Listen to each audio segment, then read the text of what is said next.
Everybody, welcome to Cocktail Time. It is Friday night here at 4Player Network, which can only mean one surefire thing, is that it is time to drink, and it is also time to talk about video games, because that's what we do on this night. Hey everybody, my name is Joseph Christ, host of Cocktail Time here at 4Player Network, and with me, as per usual, is Bob Webb. How you doing, Bob? Doing pretty well. And Mr. Chris Davis. That's me, and I'm tired, but I'm good. Why are you tired? How was your burger? People at home don't know this, but you've been shoving a burger into your face for the past 10 minutes. Where did finish it? What are you talking about? I finished it 15 minutes ago. Oh, was that long ago? You've been paying attention. No, right. What kind of burger was it? That was just cheeseburger. Just a regular cheeseburger. Where'd you get it from? Yeah. Whataburger. Tell me every intimate detail of your life. I demand to know. I can't just fit that into one cocktail time night. You guys go to Whataburger quite a bit. Well, it's good. It's better than like fucking McDonald's or Burger King and all that shit. But I mean, you know, McDonald's is like bottom of the barrel. That's like eating shit out of a dog's ass with a wooden spoon. Mm-hmm. Let's be honest. But Whataburger it's a chain, I'm presuming. Is it like a Dick? Is it like a Dick's? You don't have Dick's over there, probably not. It's a Seattle thing. Not but the one in my pants. No, I'm sorry. It's a Seattle thing. Seattle. No. This is a Texas chain. It's regional. Oh, okay. Because I know that Whataburger is mentioned quite a bit. You guys should try to get like a thing going with Whataburger, like a sponsorship. Because you talk about it a lot. You should be getting paid for that shit. I mean, it's just a quick, good burger. So it's a tasty burger. Yeah, that's all I want. You know what else is tasty? Toast of the week. That's tasty. Very tasty. Well, why don't you go first, Chris Davis, Mr. Burgerhead? Well, you're so kind to volunteer me. I am. Well, my toast this evening will involve once again a bottle of vodka, which will be poured into my very lovely Black Mesa Research Facility coffee cup. Oh, that's a nice cup. I like that. Yeah, it's $10 on the Valve store. And my toast of the week is going to go to the fine registration folks over at the Electronic Entertainment Expo, who have confirmed us, me, Brad, and Nick, to go to E3 this year. Congratulations. Once again, are you going to be staying with Jason again? Yes. Excellent. And I look forward to absolutely tearing people's ears out with my snoring. No. It was better last time. I think we spent an evening in the hotel together. I think it was better. Wait, or maybe you were just used to it. Maybe I'm just used to it. Not PAX Prime or PAX East? I talking about PAX Prime the fall. Maybe. Yeah. Maybe. You're kind of low, Bob, in volume wise. Yeah, you are. You might want to God damn it. put the mic next to your mouth. Helps. It's right in there. I guess put it in. Just put it in the mouth. Yeah. Put it in the mouth. Oh yeah, put it in there. Yeah, that's what I like. Put it in there. That's what I like. There we go. Yeah. And I think I'd like to do a second toast. Yeah, that's allowed. I would like to toast Onimusha 3 for allowing me to finally complete it this past week after almost a month of trying to play it. Right. And I am so glad that I don't have to play another Onimusha game, because there was never any Onimusha games after that. Well, congratulations. All right, Bob Webb, why don't you go next? Mine might be the same toast as yours. Maybe not. I don't think so. Maybe? I was thinking about what you're thinking about, but then I'm going to go a different direction. Yeah, I was trying to... there was something else that happened this week I was going to toast to, but I completely forgot about it. Son of a bitch. Yeah. I don't know. Well, I guess I'll just have to go with the obvious one, since this is pretty much the only thing I've been playing this week and the only thing that's really toast-worthy. Got into some Final Fantasy XIV, and I'm digging it. They did a really good job with it, and there's a lot of good things about that game. Yeah, we're gonna be talking about that tonight because I've gotten into it as well. And we played last night. We had a good time. So we're going to talk about that. Air quotes, good. It was good, except for that one dude. We'll get to it. We'll get to it. I'm drinking. I got a White Russian and a shot of vodka. It's very vodka night. Yeah. So anyway, I'm very excited for Wolfenstein: The New Order. So my toast goes out to the developers of that game. Machine Head, I think is the name. Damn straight. All right, so let us do. I'll take our shot here. Pour my shot real quick. I'm sorry. You got it, come on now. Make sure you fill your shot glass. Yeah, fill it all the way. This ain't no shot glass. I know, that's why I said that. All right. Oh no. 1, 2, and 3.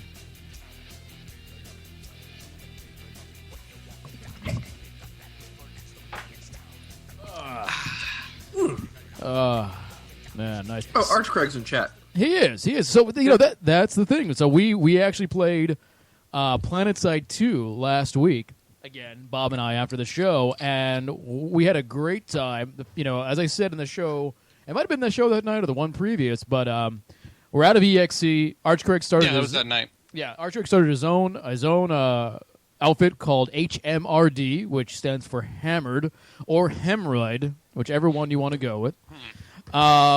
And depends on how the game's going. And how the game's going. And we had Arch Craig, there he is in chat right now. His beautiful mug. Look at him. But we had a really good time, and I think, let me tell you, I'm gonna make a bold statement. I think that HMRD is even more fun than EXE was. I think it's even more fun. What they have now is they have one person in the platoon who is a dedicated DJ that you can actually make song requests to. And he'll play whatever you request over the comms, which is really kind of fun. It's really amazing.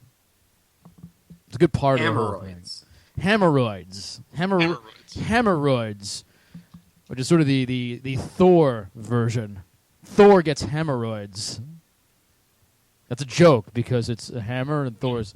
That was a good one. I acknowledge the joke. I didn't. Why I get paid. That's why I get paid the no bucks.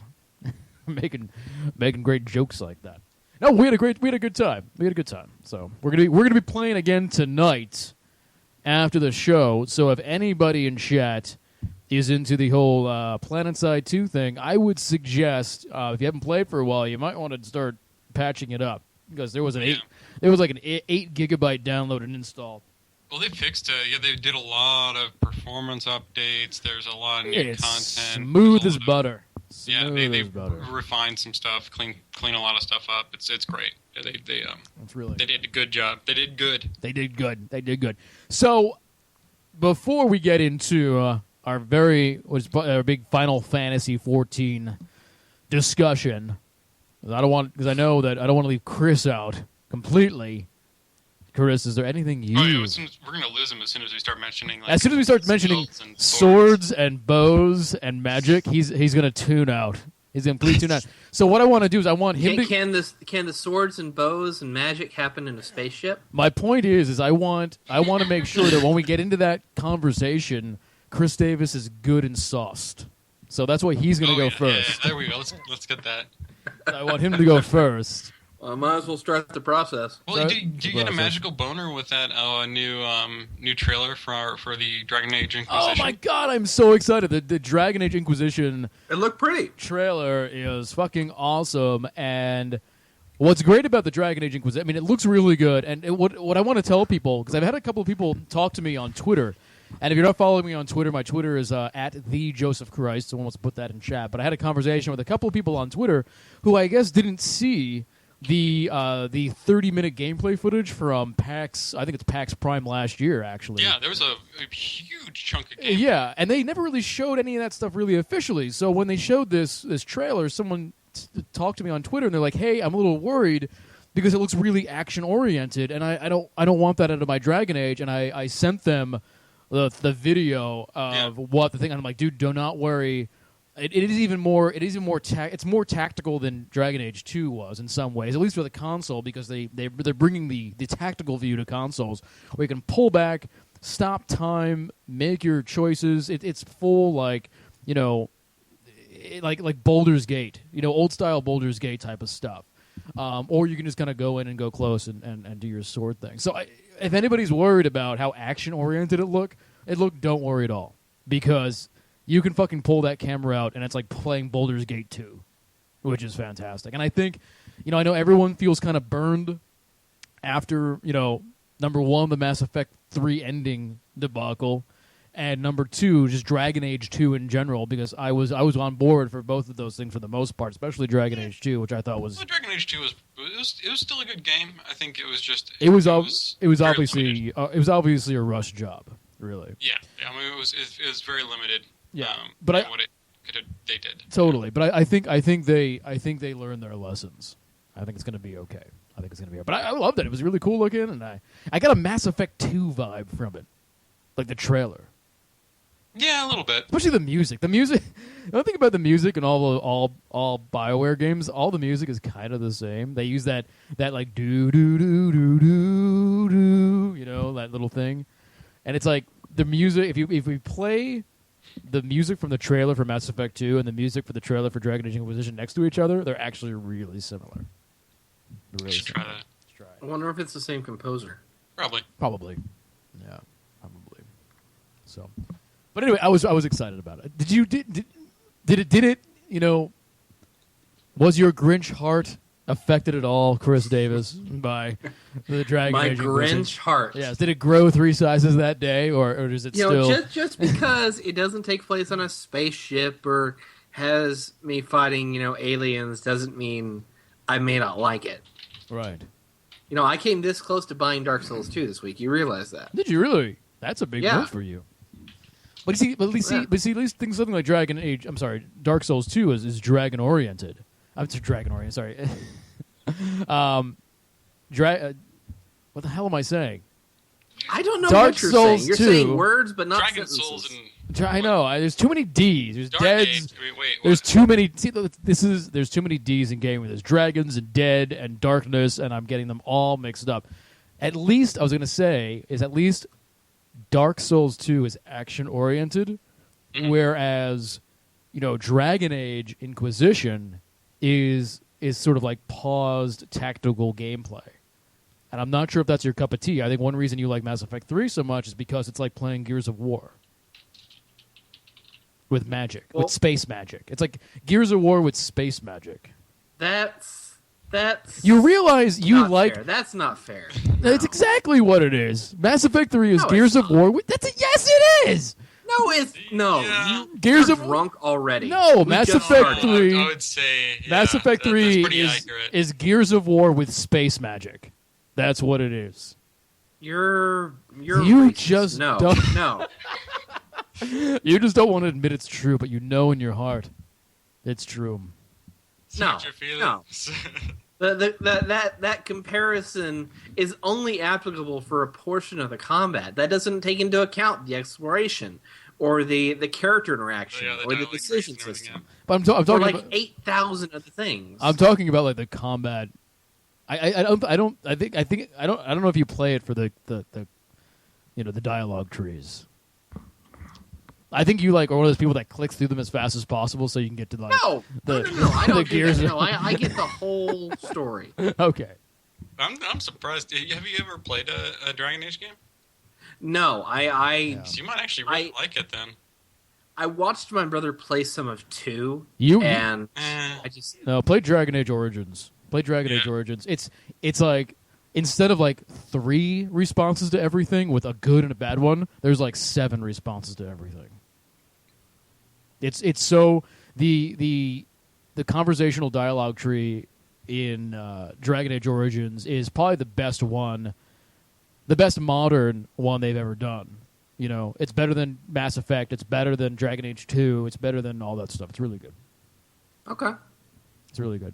And it's an old game, so just be prepared for the graphics to be a little shoddy and whatnot. But it's not about that, as you know. So I was excited about it. I was excited about the Inquisition thing. Anyway, Chris Davis, what have you been playing this week? Well, apart from, again, more Civ 5 and more Payday 2. God damn it. I'm sorry. I enjoy good games. I'm gonna pull a Ken Levine and say you gotta play more games. play some newer games. You got to play some newer games. I will as soon as they come out. But, no, I've spent a good amount of time playing Trials Fusion this week. Oh, good. Yeah. Cool. Trials is one of those games that I enjoy looking at it from afar, but I'm terrified to try it myself. I have a love-hate relationship with Trials. Yeah. You know, that's the thing. Like, I feel like if I got into it, I would probably hate it to begin with, and then I'd feel like, oh, I'm getting to the point where I can actually do it, and then I would hate myself for not being able to do it. It just really frustrates me, and it's like Brad can sit there and retry a tiny little section like 100 times. Yeah. Mm-hmm. And I just get so fucking frustrated. And in a way, like, it's kind of weird because I don't get the same frustration from like Super Meat Boy for whatever reason. But with Trials, I just feel like I have more control with a game like Super Meat Boy. Yeah, I would argue you do. I think with Trials, it feels like there's a lot more random chance in the physics. I'm always kind of fighting the physics, and it always seems sort of random to me. Mm-hmm. You know? Yeah. So, how are you liking it? I do like it.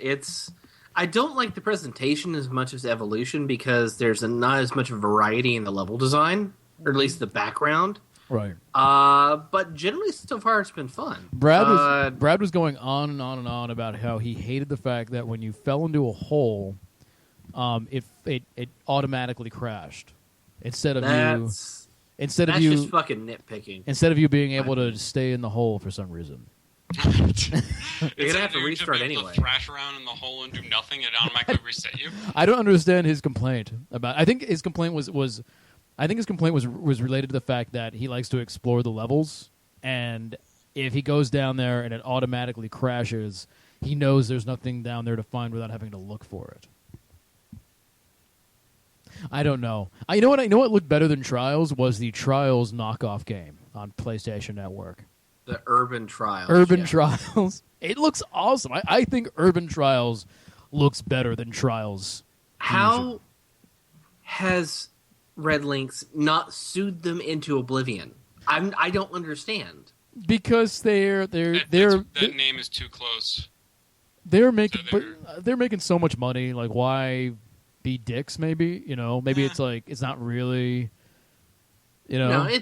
The degree to which Urban Trials has copied the Trials formula, it's staggering. You might as well be playing a Trials game. Just it's a different HUD. Right. It's the same type of level design, the same type of physics, the same type of. It even practically has the same fucking camera angle. Yeah, but I mean, when you're going, like, people throw boxes at you, and it's awesome.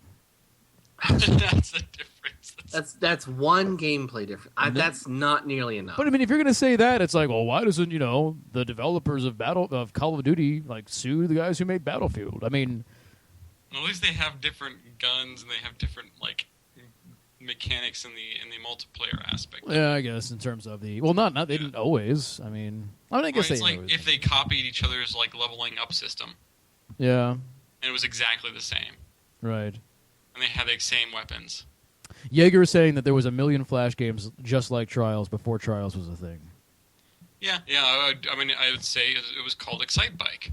It was called Excitebike. That's true. Why aren't the developers of Excitebike suing the guys who made Trials? I want to see that happen. But it has Trials in the name. Who developed Excitebike? I had this thing for a while where I wanted to go and I wanted to track down developers of old games and like interview them, like the guys who made Excitebike. I wanted to find the guys who made Operation Wolf and interview them really badly. Oh man, Operation Wolf! But I couldn't track them down. I couldn't figure out who it was. I looked on the internet and I couldn't figure out who made Operation Wolf. It's probably like one guy. It's probably like one dude. Back in the day, that's what it was. It was like one dude. I don't even know what Operation Wolf is. What? Well, a lot of the times you got to remember back in those days, Nintendo and whatnot, they had pseudonyms for almost all their people who were making the games because they didn't want other people to hire them away from them. Right. So even if you got a name, it wasn't the right name. Mm-hmm. There was a really weird time where like they were really, very secretive about who was actually working on what. Right. was even a smaller business than it is now, and it was Yeah. a very like niche skill set. So people were actually worth quite a bit, you know. Yeah, I know Taito made Operation Wolf, but I want to know who it was. What is their name, and what are they doing now? Maybe you just have to play the game and maybe decipher the pseudonym. I have to look at the credits. To check the credits. No, even the credits, the names they had were not the right ones. No, I know, but maybe I could use that to track something down. I don't know. Oh, this game. Okay. Yeah, it's a side-scroller and like shooting game. Yeah, Yeah. I used to play that down and the Jersey Shore for hours and hours and hours. Yeah. It's quite Hmm. good. I played the NES version. I didn't play the arcade cabinet version. I had the NES version as well. Yeah. But, you know. Michael Kogan made Operation Wolf. Look at this. This is why the internet. This is Mormon Boy, I think, has Michael Kogan. Why did you have a problem finding if this I don't know. Maybe I didn't. Maybe You should just every week you just ask in chat. And get the that's what it is. Find me Well, Michael. the Bring founder me of- Michael Kogan. Bring me Michael Kogan. Michael Kogan is the founder of Taito. I don't know if he actually made Operation Wolf. Well, that's the thing. He's the founder of Taito, but did he make it? No, click on Victus's link in chat. He's a Ukrainian Jewish businessman. What? I don't know if he actually made Operation Wolf. I don't think he made Operation Wolf. No. Operation no, click Wolf on was- Victus's link. I just did. Wait, it's a thing, and there's a lot of words here. I don't know about words. Well, at least has the Amiga credits. These are conversions. Master programmer Christoph Gomez. See, Christoph Gomez, but I mean, who is that guy? Who is? You click on him and he's done a bunch of games. He made Iron Man in 2000, Scooby-Doo Unmasked, Smurf Racer in 2001. Oh, how he's fallen. Yeah, I know. He made Mercenaries the latest 2. Iron Man game, which was awful. He worked on Mercenaries too. That's a good game. Yeah. He worked on Bad Dudes. He did Bad- Bad Dudes. Bad Dudes is good. No, but when you click on his thing, I'm not seeing Operation Wolf. Oh, there it is. Programming, Yeah, it's under- engineering. yeah. Programming. Master Pro Operation Wolf, Bad Dudes. I remember Asphalt. No picture. I want to see his picture. Someone send me his picture. I want to look at him. I want to look at his face. I want to look at You him. want to see his... I want to look at him in the his eyes. dead I eyes. want to look at his dead eyes. Look at his dead eyes. And call him a chump. So what have you? So anything besides Civ 5 and Payday, Chris? And Trials. And Trials. Um, And Trials. How are you liking None- Trials? much else. We haven't heard yet how you. We've been talking about Trials for 40 minutes. And I have not gotten to your impressions of them yet. I like it. I think the trick system is a little hard to get used to, Right. and it's kind of finicky. But other than that, I do like how they incorporated that into the game. The level design again isn't as varied as it was in Evolution, Right. but it's still pretty fun. And it looks like they're trying to insert a small narrative into the game too. I So- heard that the Trials community was enraged because you have to do the tricks to get the best score. And none of them want to do the tricks. They don't want to be forced into the tricks. Well, thus far, I've played through like 4 sections of the game, so Nice. I've got like 3 or 4 more to go, and I haven't really been forced to do tricks in a regular Trials run. Or there was something about to get the best times, the best scores, you had to do the tricks. And everyone was very upset about this. No, I don't know what they're talking about, Okay. quite frankly. I heard this from Brad. So we could all blame Brad. Brad says things. He does. Fix this. Yes, he definitely says things. He does say things. Anything besides Trials? Is that all you want to say about Trials?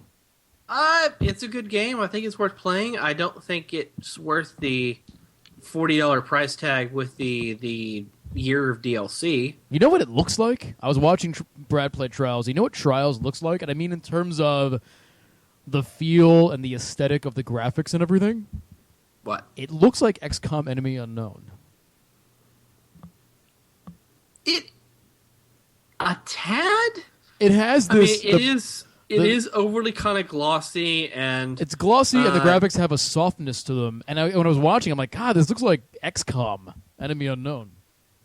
It just a tad, not exceptionally. Right. So, do they have an editor? Does it come with the editor again?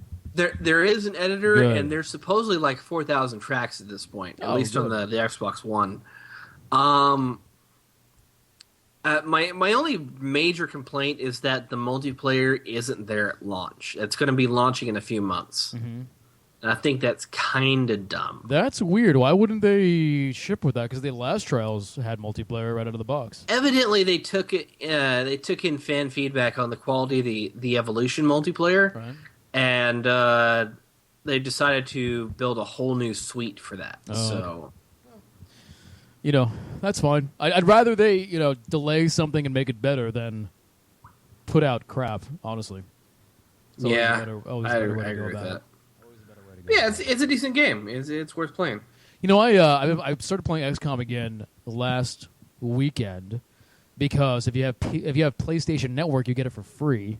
XCOM, and the PlayStation 3 version of XCOM runs like shit. Is this a known thing? Yeah, no, it's very choppy, like. The whole thing is just choppy. There's like really weird graphical lag and stuff, and it's really like hard to play. And I originally bought it on the 360, and I played it through on the 360. But now that I'm sort of transferred over to the PlayStation now, I said, well, I'll just I'll play it again on PS3. And I was really kind of disappointed with the quality of it. That blows. Yeah, no, I was actually very. I mean, it plays, but it's just a very choppy experience when you're going from things to things and. Like when sounds play, there's some like jittering in the game. It's a really bad. I don't want to call it a port, but it seems like it's just a really bad version, unfortunately. Which might be why it's free on PlayStation Network. I think it also just came out on Android too. Mm-hmm. Android, so it did. Yeah. Huh. I mean, I know it was on iOS for the longest time, but I think it just came out on Android. Yeah, no, it did. I just saw that. I think. Great game. I still haven't beat it yet. Neither have I. I've gotten far, but I haven't beat it. Yeah, gotten pretty far. I mean, if it's on Android, this is the same thing as Hearthstone's now on Android as well, I believe. I'm gonna go check that out. I have not played Hearthstone, but from what I'm seeing, that game is getting big. It's getting really big. It's getting huge. That's I might have to download it on here. Like I hear about a lot of the game writers I follow. A lot of them are all talking about Hearthstone. So it's a good game. It's a really good kind of soft entry into the kind of TCG genre, like Magic the Gathering. Yeah, it's like a Magic the Gathering game. Yeah, correctly. So. Oh, is it not on the? Yeah, Frank Sizen in chat. Frank, one of our writers, he said Hearthstone is awesome. So. It is. It's really good. But I don't see Hearthstone for Android. Yeah. No, I don't. Maybe see not it yet. Maybe not yet. And apparently, Frank is saying there's an upcoming expansion. So, but I don't really know. Well, Hearthstone came out. I mean, it went open beta like October. Now right? this is It was PAX East last year. They came out. Right. Now this is the Blizzard card game, right? Yes. Okay. Mormon Boy says, I think I found a website for Christopher Gomez from Operation Wolf. Let's see. He's got chrisgomez.com. He's got the same last name as the guy from the Addams Family, so I like him already. It's not loading. It's a very slow website. Well, he probably just fucking crashed it with linking and everyone's going to it. I'm on it right now. Hey, Arch Craig just subscribed. Thank you, Arch Craig. Hey. You're a good man. Couldn't find it. I was going to give him the He wrote something recently. He is alive. Oh, there he is. Getting started with... Oh, look at him. Look at him writing stuff. Maybe I could write to him. Maybe I can have... doing Unity stuff. I'm gonna write to him and see if he can come on the show to talk about Operation Wolf. And Nudity. He's going to be like, why the fuck would I want to talk about Operation Wolf? I know. like when I emailed Monique Parent and I was like, hey, do you want to come on the show and talk about Phantasmagoria 2? She never wrote me back. Nope. At first she was like, it's actually even funnier than that, because I wrote an email first and said, hey, I have a show, a podcast, we're fans of your work, would you like to come on and do an interview? And she's like, yeah, that sounds great. And I did a follow-up email, and I was like, great, we're doing a show on Friday. I think this is back when we were doing shows on Sunday, I think. And I was like, we're doing a show on Sunday. We really want to talk about your work in Phantasmagoria 2. And she never got back to me. Never got back to me. I wonder why. Like, why would I ever want to talk about Phantasmagoria 2 with you? I was like, well, I guess we can talk about the softcore porn you do sometimes, but Yeah, yes. Phantasmagoria 2 is a lot more interesting. It's like, what? She's like, what is this geek bullshit to get myself into? So, all right. So that's it. Just Trials. Is Trials Fusion, Chris? Pretty much it. Yeah, I've just the rest of my spare time's pretty much been split between working out and searching for a new job. So, sir, are you jobless right now? No, I will be next week if nothing happens at my job on by Friday. Oh, what? Can you talk about it? Basically, I'm running out of hours, and they won't renew me because they don't want to give any hourlies any health care. Oh, so they're tightening up. Pretty much, and we've been pushing to convert my position, and Right. yeah, pretty much everybody but HR has approved it, and we've been waiting like a month for them to say just yes or no. Right. So what are they going to do? Like, there's still work to do, right? Like, who's going to do it? nobody at work can do my job because they're already doing the jobs of 2 or 3 other people. So they can't. So then, how are they going to get rid of you? I go on hiatus for the rest of the fiscal year. So Wow. I'm not fired. I'm not laid off. Right. But I can't work until September 1st. And that's kind of when it picks up again. Is that kind of what happens? That's when my contract gets renewed for another year for 900 hours. So. Oh, yeah, your contract was renewed for number of hours a year? That's weird. Yeah. Yeah, hourlies only get 900 hours per fiscal year. Wow. You need another job. I do need another job, but I'm still hopeful that they'll convert my position. If that's the case, then, well, I get to do a lot more with my job. I get to get paid better. Like convert your job. Vacation time. Oh my God! So they I've never had vacation time. Convert your job to full time. Yeah. Oh, basically. and so what you're saying is everyone's approved it but HR. Yeah. Oh, okay. Much. So they've been sitting on their hands. So you'll probably do okay then. I feel good for you. I feel like that's going to work out for you. I really hope so, because I do not want to go search for go do another interview. I'm so tired of interviews. Interviewing that don't tell you anything. Interviewing is like the worst thing for me. It's the worst thing ever because it incorporates some things I hate the most in life. The first one is meeting new people. The second one is pretending I respect people I don't know. And the third is then I guess like acting like you're kissing their ass a bit, which you kind of have to do a little bit of that. It's just awful. It's like interviewing is like the most degrading thing I can imagine. It's the questions, the generalized questions that really get to me. Mm-hmm. Like, what would you describe as your biggest weakness? I hate that. I don't fucking know. Right.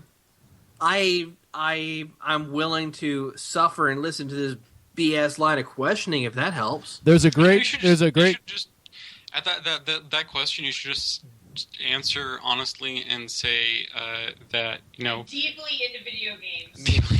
No, there's a great graphic little cartoon, and it's someone in an interview, and someone asked him that question. They say to the guy, "What would you say is your greatest weakness?"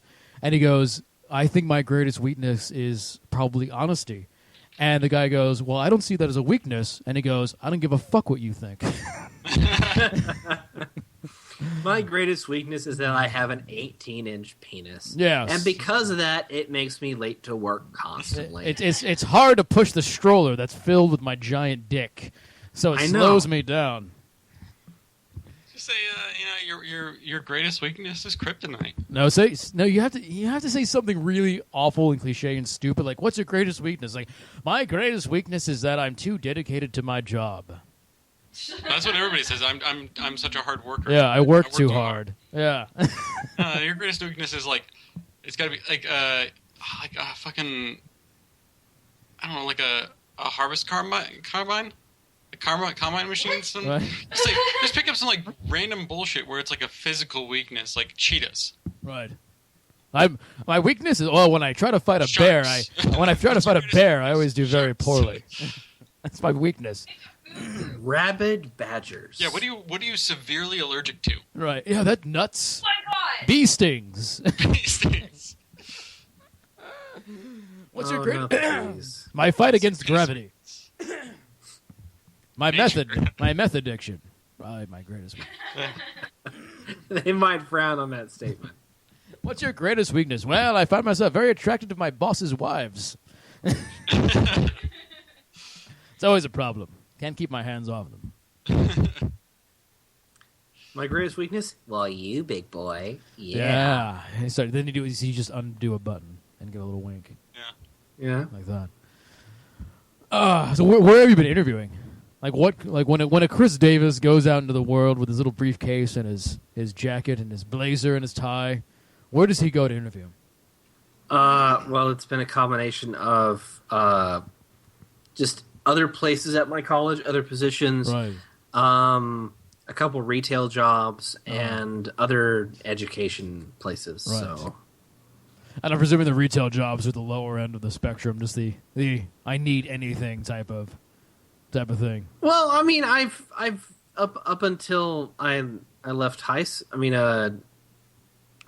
until about 05, 06, I've worked retail jobs all my life. So I have about 8 years of retail experience. Crazy. I've never worked a retail job, ever. There's nothing particularly wrong with retail jobs, just as long as you accept the first principle that is customers are assholes. You have to learn how to talk to them. I don't think I've ever physically touched a cash register with my hands.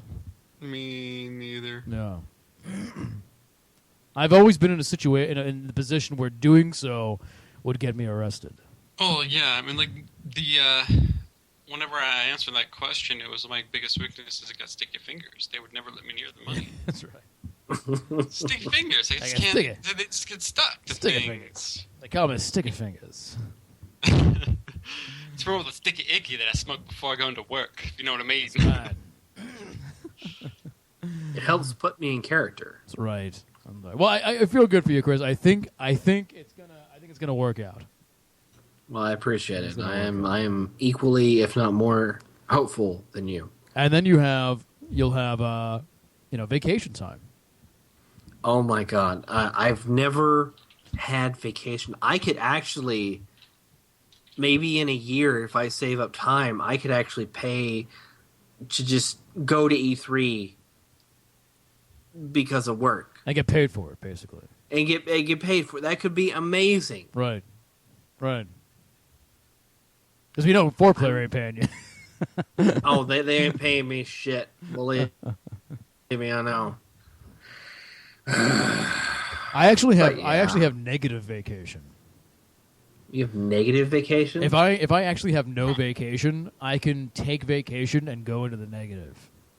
I just take unpaid leave. And then I have to earn it back. But That's kind of weird. Is it just because they don't want to they don't want to set up like unpaid leave for you? Well, it might. Is that a little more difficult for I work at consulting, so if unpaid leave is just me not doing anything that day.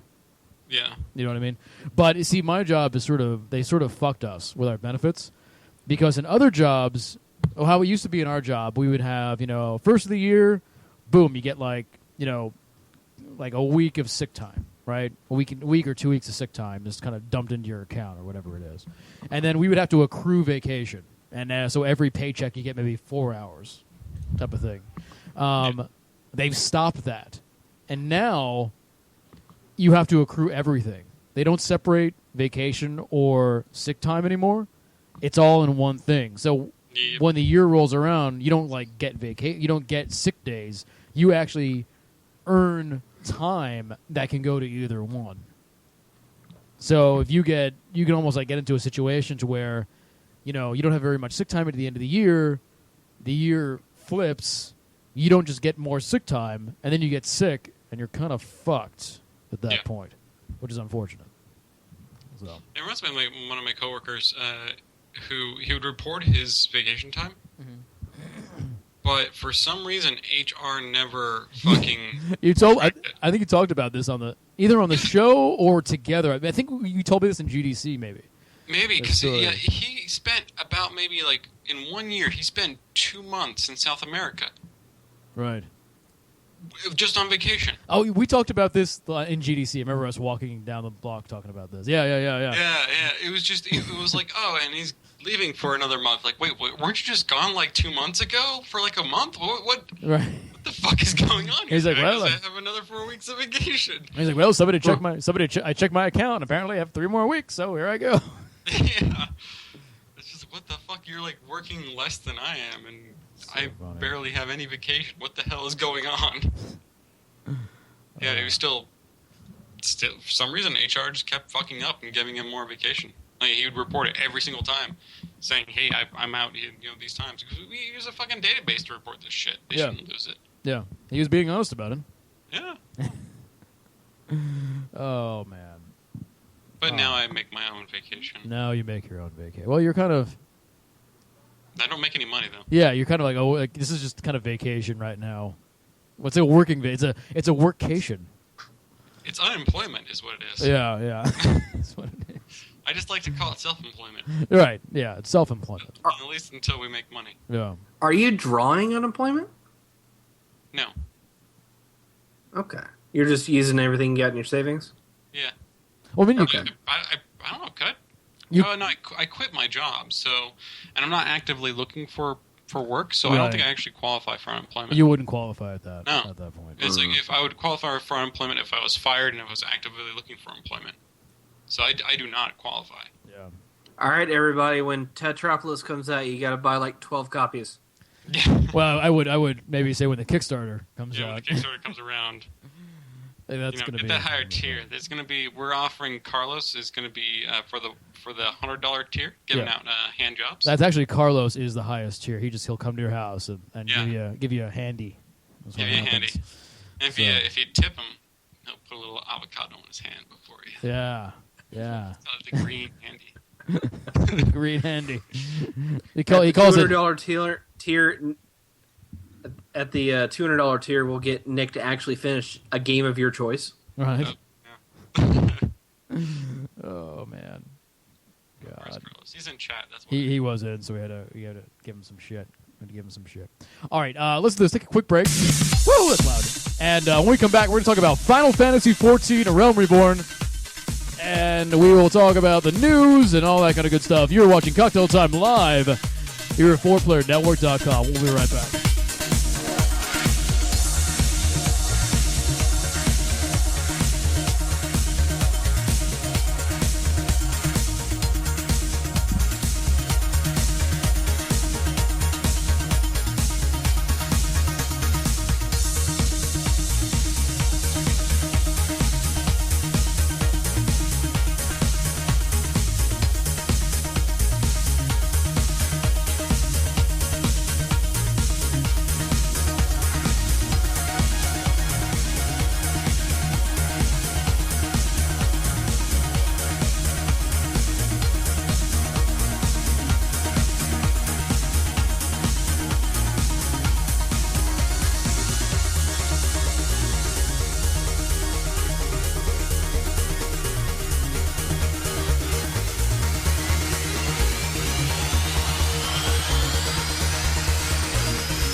Ooh, hey everybody, we are back.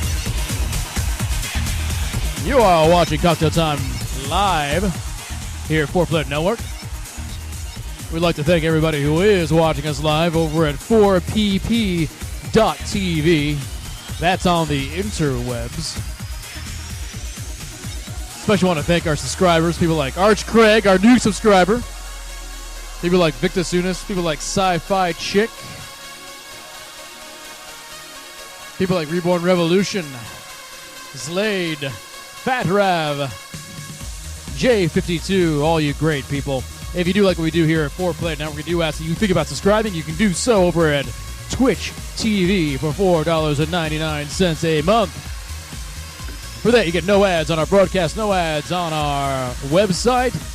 You get exclusive content like our top 5 videos, our dinner time videos.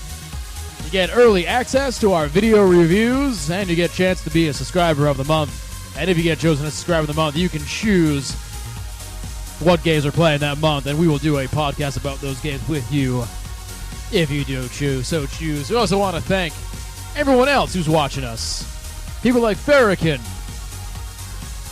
Yeah.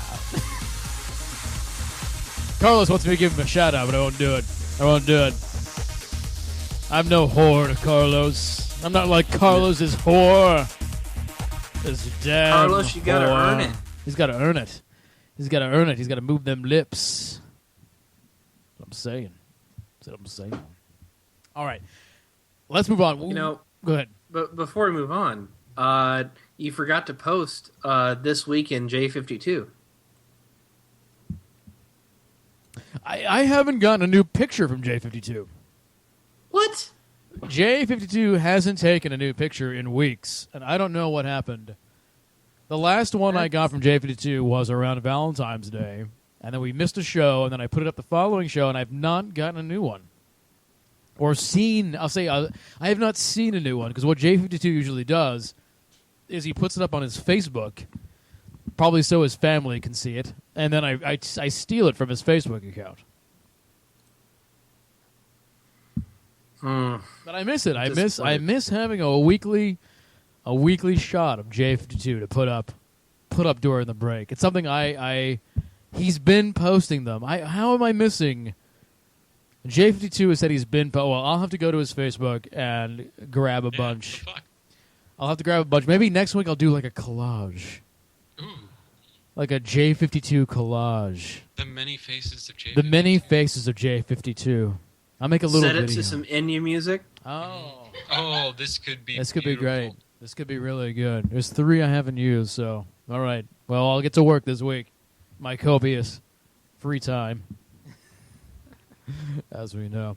All right, so Bob and I don't have all that much time anymore, but we did play one game this week. In fact, I have a feeling Bob's playing it right now. No, I'm looking at cats. I think Tara's playing it right now. Probably. Probably. Yeah, no, she is. She is. So we've been playing Final Fantasy XIV: A Realm Reborn, and I played a bunch of it during the beta almost a month ago, maybe a couple of months ago. Yeah, now. on the PS4. On the I think PS4. they did an open beta on the PS4 and PS3. Probably just PS4. I'm not too PS4. sure.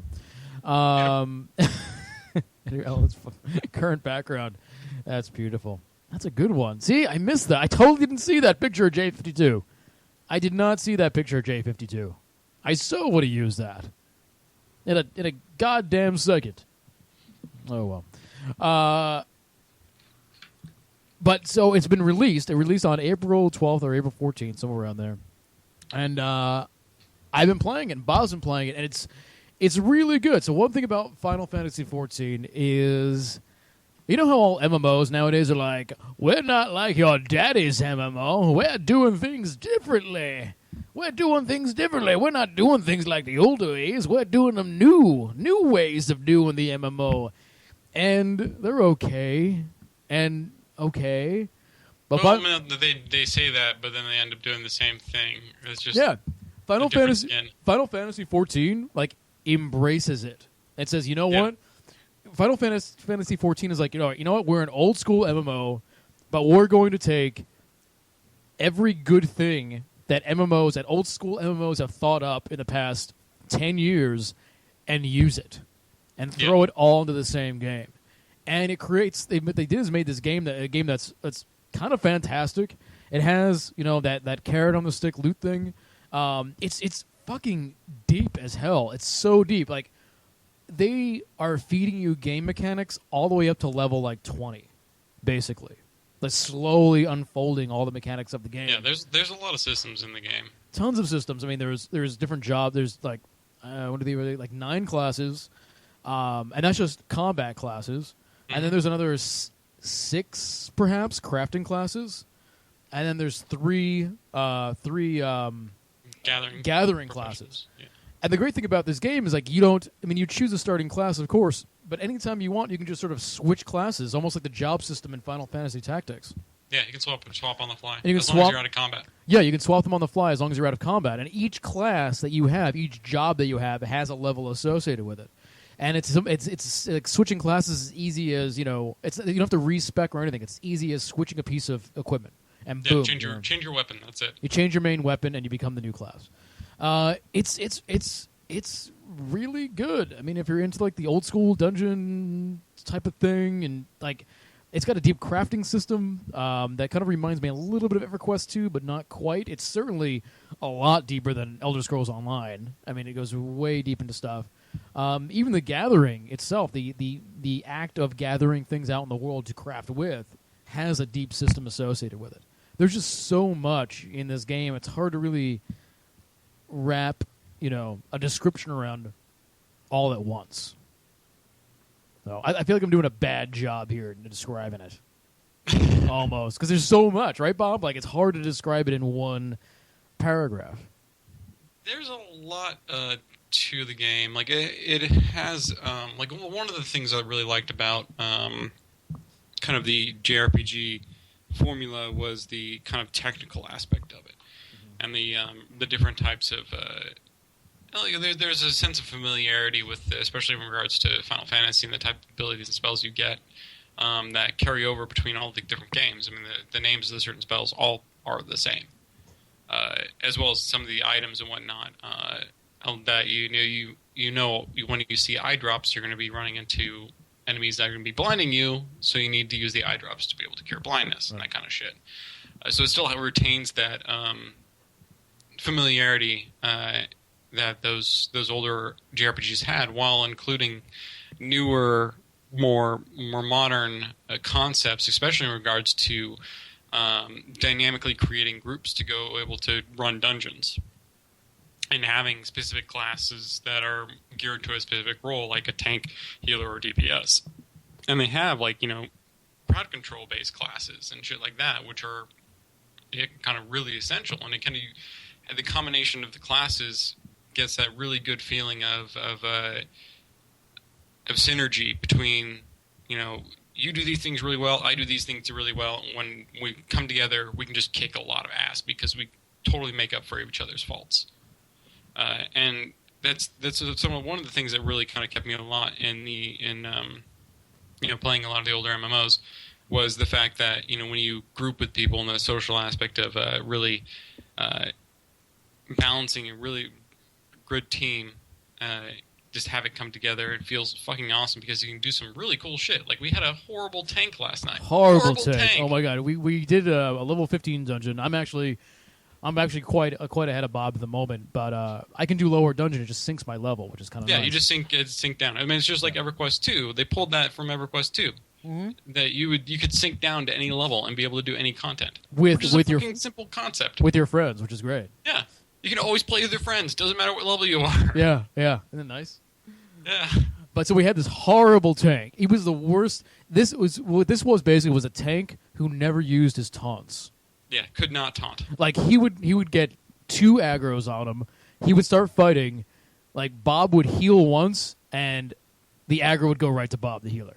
Yeah, and he would. You just could not taunt. Yeah, and the guy would never taunt. And what would happen was whoever got aggro would just have to run in a giant circle, avoiding getting hit, while the rest of us tried to basically tick down the damage on this guy, which is difficult for me because casters in Final Fantasy XIV they need line of sight. And if an enemy gets behind me, it's not like World of Warcraft where I'll automatically turn to face the enemy.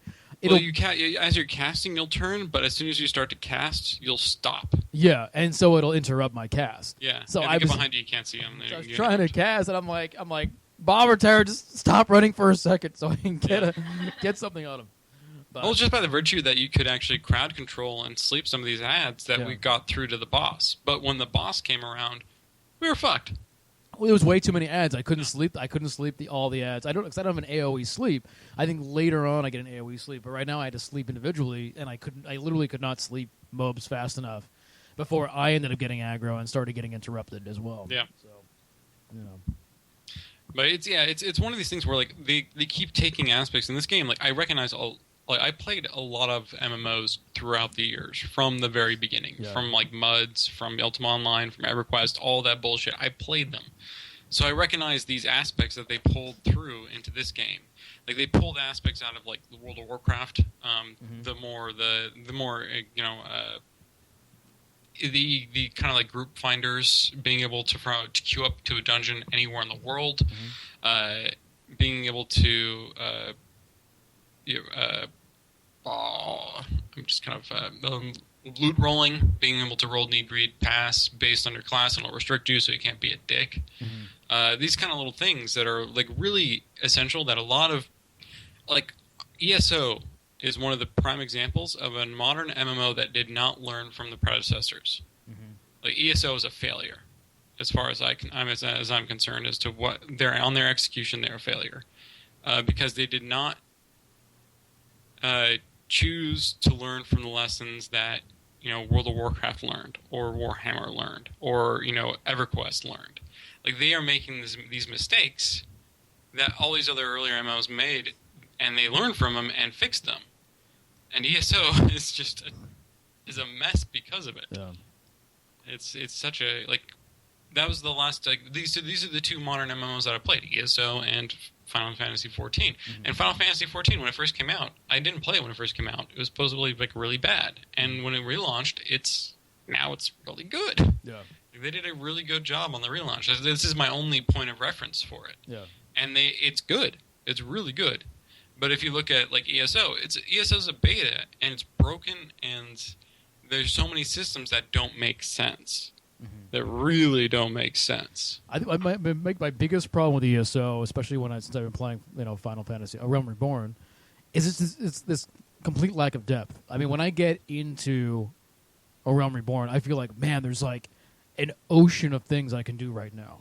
I can just start any other of these 12 classes and try that out, or I can go and I can do guild leaves, or I can go and I can do a dungeon, or I can just go and explore the world and look for side quests, or I can continue on the main story. Yeah, they even pulled the shit from from Warhammer, the public quests.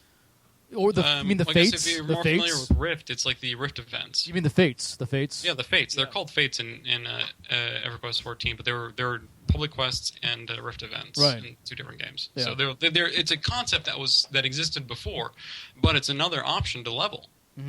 Yeah. Which is great, because it's like, there's world events going on. You can just go run in and join it and help people kill this thing or do this objective, and then you'll get a bunch of experience for it. Yeah, and money as well. And money. It's great, and they're really, really good. Actually, it's probably one of the better ways to level up kind of things. They're random. They appear randomly. They're kind of sometimes they're staged a little differently. You'll get one, and then another one will appear after it. And they're sometimes tied to a story. It's really kind of fun, and seeing the world feel a little more dynamic in the sense of now this thing's going on, it's different. For fuck's sake, I was playing the other day, and I was looking around, I was it's night and there's a thunderstorm. That doesn't usually happen in a lot of MMOs. Yeah, there's full weather actually. So there's full weather and day-night cycles. There's a full year cycle. Yeah. So I remember them doing that in Ultima Online. Yeah, so you'll choose a birthday.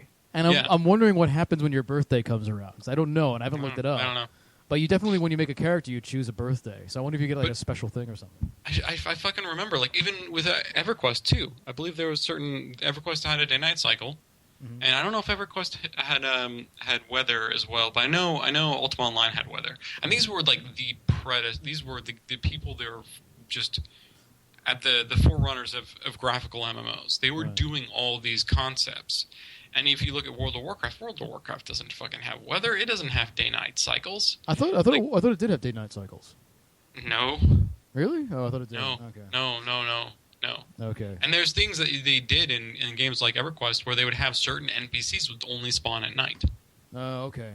Right, And like DAOC did that too, where they would have weather and day-night cycles, and certain NPCs would only spawn at night. And you have to go. There would be quests where it's like you need to go kill this thing, but it only spawns at night. So you need to wait until night. Go do something else until night falls, and then try to go and complete this quest. Right. It was really, really interesting. Like these kind of. It changed a little bit of the world because it changed what was spawning. I don't think Final Fantasy XIV does this, but some of these other games, like these are these concepts that they played with early on that no one's reproducing anymore that were really cool. Yeah, and they kind of did that. You can tell that Final Realm Reborn was made by people who have been playing MMOs for a long time. Yeah. And basically taking notes for 10 years, Even like down to their market system is really well done. So you don't even get... It's so well thought out. So number one, you don't even get access to sell things on the market until like level 20. Which is great because it keeps people from just making characters just to sell stuff. Like they make sure you have to have skin in the game before you can actually be part of the market and the economic ecosystem of this game. When you finally get to level 20 and you have to do a quest to get access to selling things on the market, you sell the market through a retainer, and you can hire 2 retainers. And the retainer is basically an avatar who works for you, kind of, and it acts as your personal bank and the way you sell markets. And one cool thing is, like, basically you actually make your avatar. So when you hire a retainer, it takes you back to the character creation screen, and you actually make what your retainer will look like.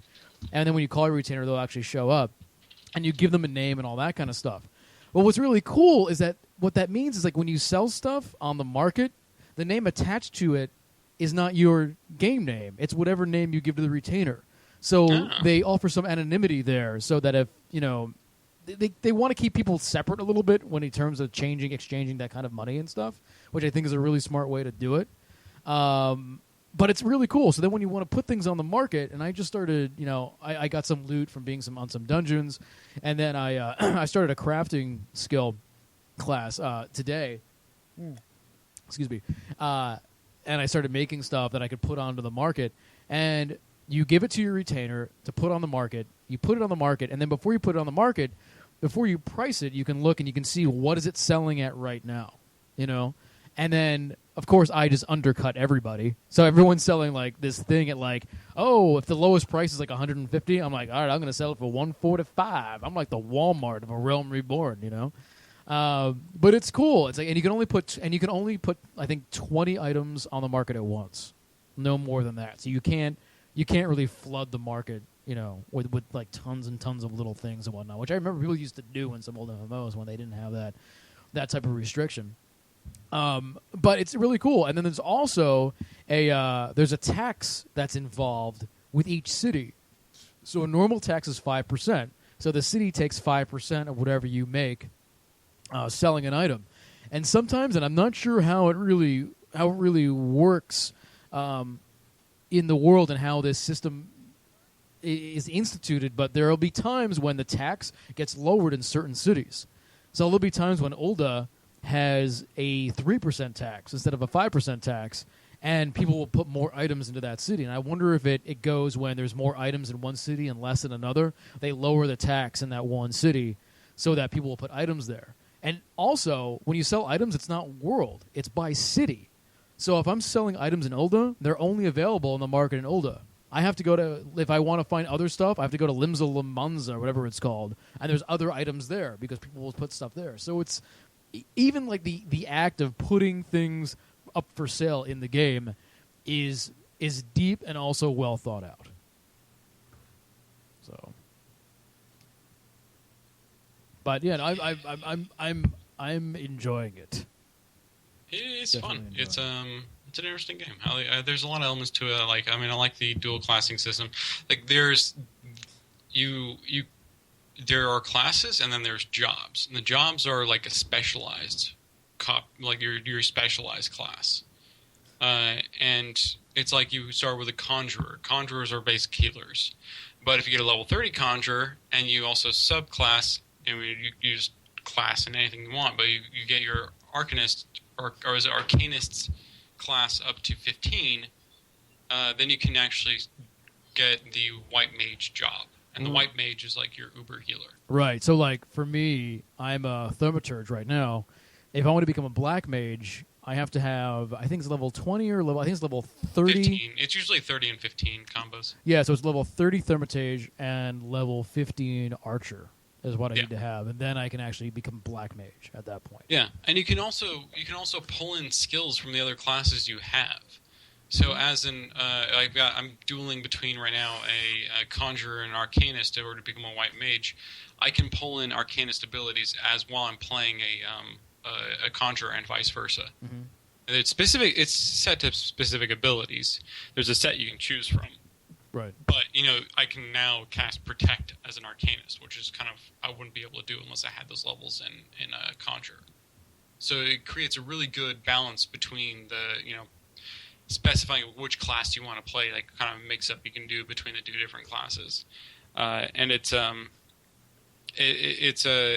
really interesting too. Like because you get stat points, you can contribute into your character as you level up, but the stat points are specific to which class you are, and I did not know that.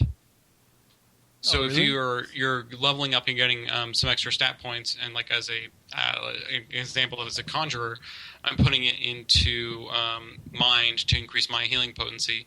When I'm leveling my Arcanist and I level up, I get stats. I have a whole different stat so all the original intelligence strength all changes with your class? Yeah.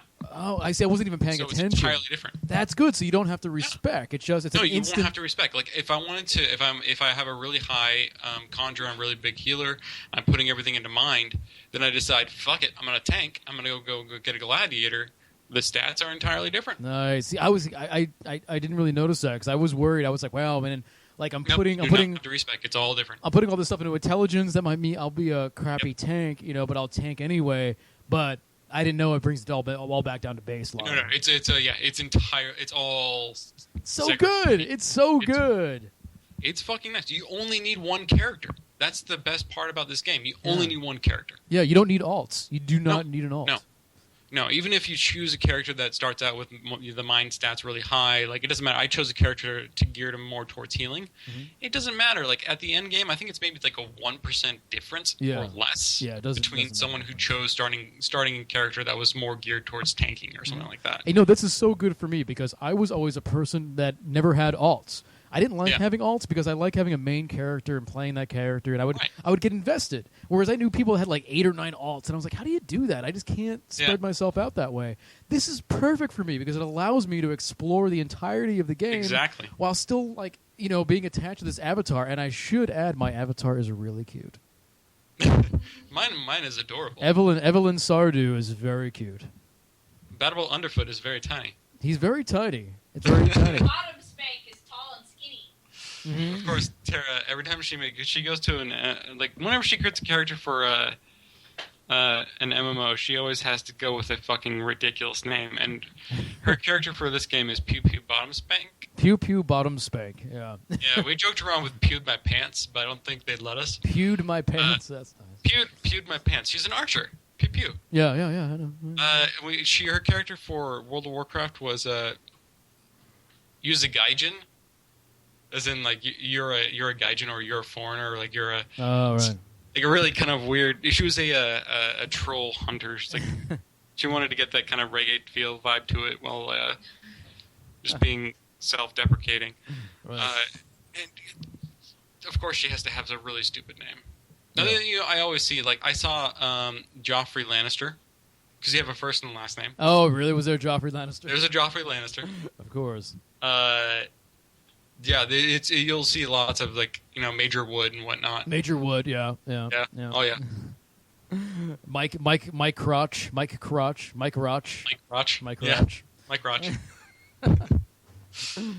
Oh man, we're having a good time.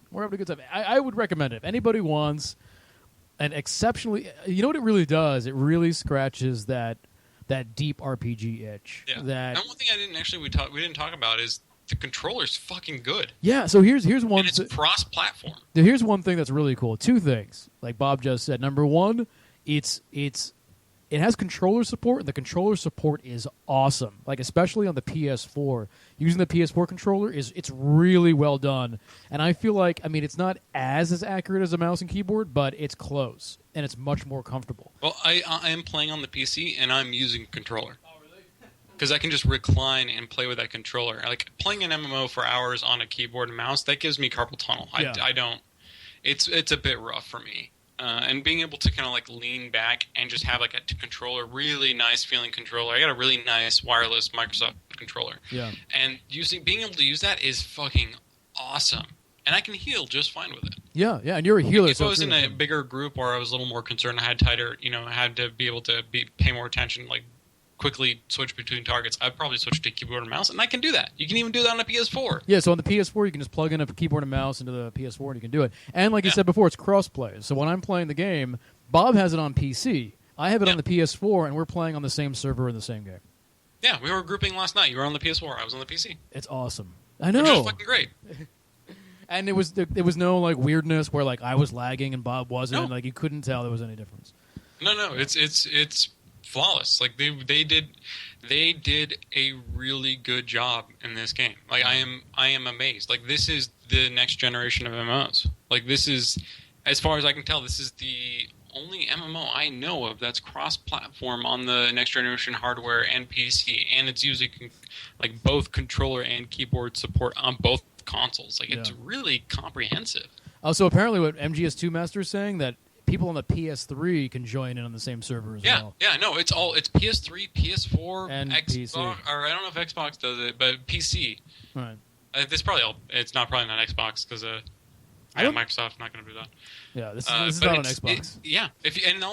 I think it's still if you got PS Plus, you can buy it on the PS3, which is cheaper than the PS4 version, and get an upgrade to PS4 for free. Yeah, so you can get it on PS3 for like $25.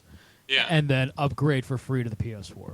At least for now. And then also, if you wanted to get it on a PC, if you're not a console player, you can go to Green Man Gaming and you can buy it for $25 on Green Man Gaming, which is cheaper than anywhere else you're going to be able to get it. Mm-hmm. And you can apply a code to it. I got mine for $20. Nice. And I think they were doing a deal over Easter, which I was trying to buy a copy for Terra, and it was just a whole debacle. I couldn't get it to work over that. Oh, but it was like a 25% off, so you could have gotten the game for like $18. Mm-hmm. Like there's some sales too, like where you can get the game for like $13, $15 on Green Man Gaming. Like it gets cheap, and you get a free month of gameplay with it as well. Right. Is Chris still on the call? Is he still here? Yeah, no, he's just staring. I know, I'm joking. What? He was looking at cats. I'm pretty sure he linked a couple cats in chat. He's liking cats. Actually, I was being productive and looking up our news stories for the night. Oh, that's good. Well then. But I would suggest if anybody's looking for an exceptionally deep, attribute-heavy MMORPG that, it just will really scratch that itch, I couldn't recommend it more. Yeah, and especially if you like to play tanks and you're on the Genova server, hit us up. Yeah, so we're on the Genova server. My character name is Evelyn Sardu. I'll put it into chat here. Let's see. I can probably find there was that links you were posting. There we go. Evelyn Sardu is my character. If we get enough people, Bob, we can actually start a free company. We could. I wouldn't want to run that shit though. No, if it's just small, like True. 5 people, and it's a small little thing, and then so I think there's free companies, which is their version of guilds, right? And then a free company then can join an alliance. Right. I think they're called link shells. Is that what they're called? No, link shells is some chat thing. Shells, they used to be called shells in Final Fantasy XI, or link shells in Final Fantasy XI. That used to be your guild. Right. In 14, I think link shells is a personalized chat thing that you can invite people to. In 14, you can cyber, right. In 14, it's I know Gray Fox plays Final Fantasy 14. Oh, yeah. I don't know what It's what's free. It's free companies. Here's what I'm wondering. Think about this. To talk about, if we can talk about cybering for a second. Oh yeah. Has anyone in one of these big games started a, for lack of a better word, brothel, where they have female avatars that will cyber in private areas of the world with male gamers, like sexy female, and charge them gold, like charge them gold?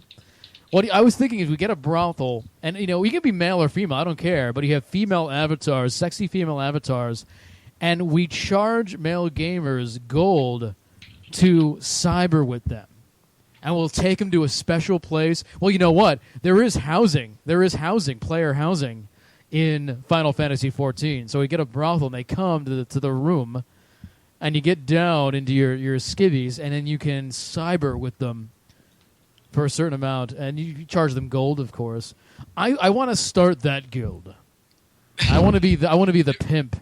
Or actually, well, it's Evelyn Sardu, so she will be the madame, the madam. I want to be the madam of the Final Fantasy XIV brothel. Show you a good time. Yeah, I think I can have that happen. There was a I remember this. There's this story. Oh, here it is. Did I find it? Well, real quick, yeah, I did. Vunic says, I used to run a large casino in Final Fantasy XI, and I would take profits of people I would hire onto my crew. Well, actually, Vunic, in Final Fantasy XIV, there's a section that's eventually going to open up as a casino that's closed right now in Ul'dah. You go there, and they're like, oh, this is where the gaming is going to happen, but it's not open yet, so probably eventually it will be that. What's the story you found, Bob? So this reminds me of an old this guy back when World of Warcraft came out a long time ago. There's this place called, I think it's called the Deep Run Tram. It's a tram that links two alliance cities between the Dwarf City and Stormwind. And he was riding the tram. It's a long, expansive tunnel. Like, it's basically its own zone. You just go through a tunnel, you see some fish or whatever, and then you exit. Mm-hmm. And as he was going through the middle, he saw this random emote or chat message come up. And he was like, what the fuck? Because it was, it's like, Artemisia groans softly, biting your neck softly, her breath hard against your neck. Wait, which game was this? World of Warcraft. Okay, right. So he gets this message in his log, and he's like, what the fuck? So he decides, I'm going to jump off the train and run to the middle of this tunnel. Mm-hmm. And he finds these two people that have rolled night elves. Uh-huh. And their characters are entirely naked. They're in the middle of this tram. Right. Role-playing sex. And he's playing this dwarf character. Right. And he kind of it's always a dwarf. And here's the thing. I remember the tram. The tram goes through there really fast. So he went through there just at the right time. Exactly. To get the... Yeah, wow. He's and he gets in there and he just starts fucking with them. He's just like, he hides himself. Or let's see. So he reveals his head from the shadows and begins to unzip his pantaloons. Removes his dwarven hand cannon and begins to stroke the barrel ever so slowly. Dwarven hand cannon. Yeah, because that was an actual gun in the game. Remember? Oh yeah. Rated T for teen. Gedrin lets out a quiet gasp as the cannon begins to expand in his hand. I want you to read it. Just read the whole thing. Let's hear it. Wait. Before you do that. Oh, Jesus. All right, where do I... Okay. There wait, hold on. Oh, wait, hold on.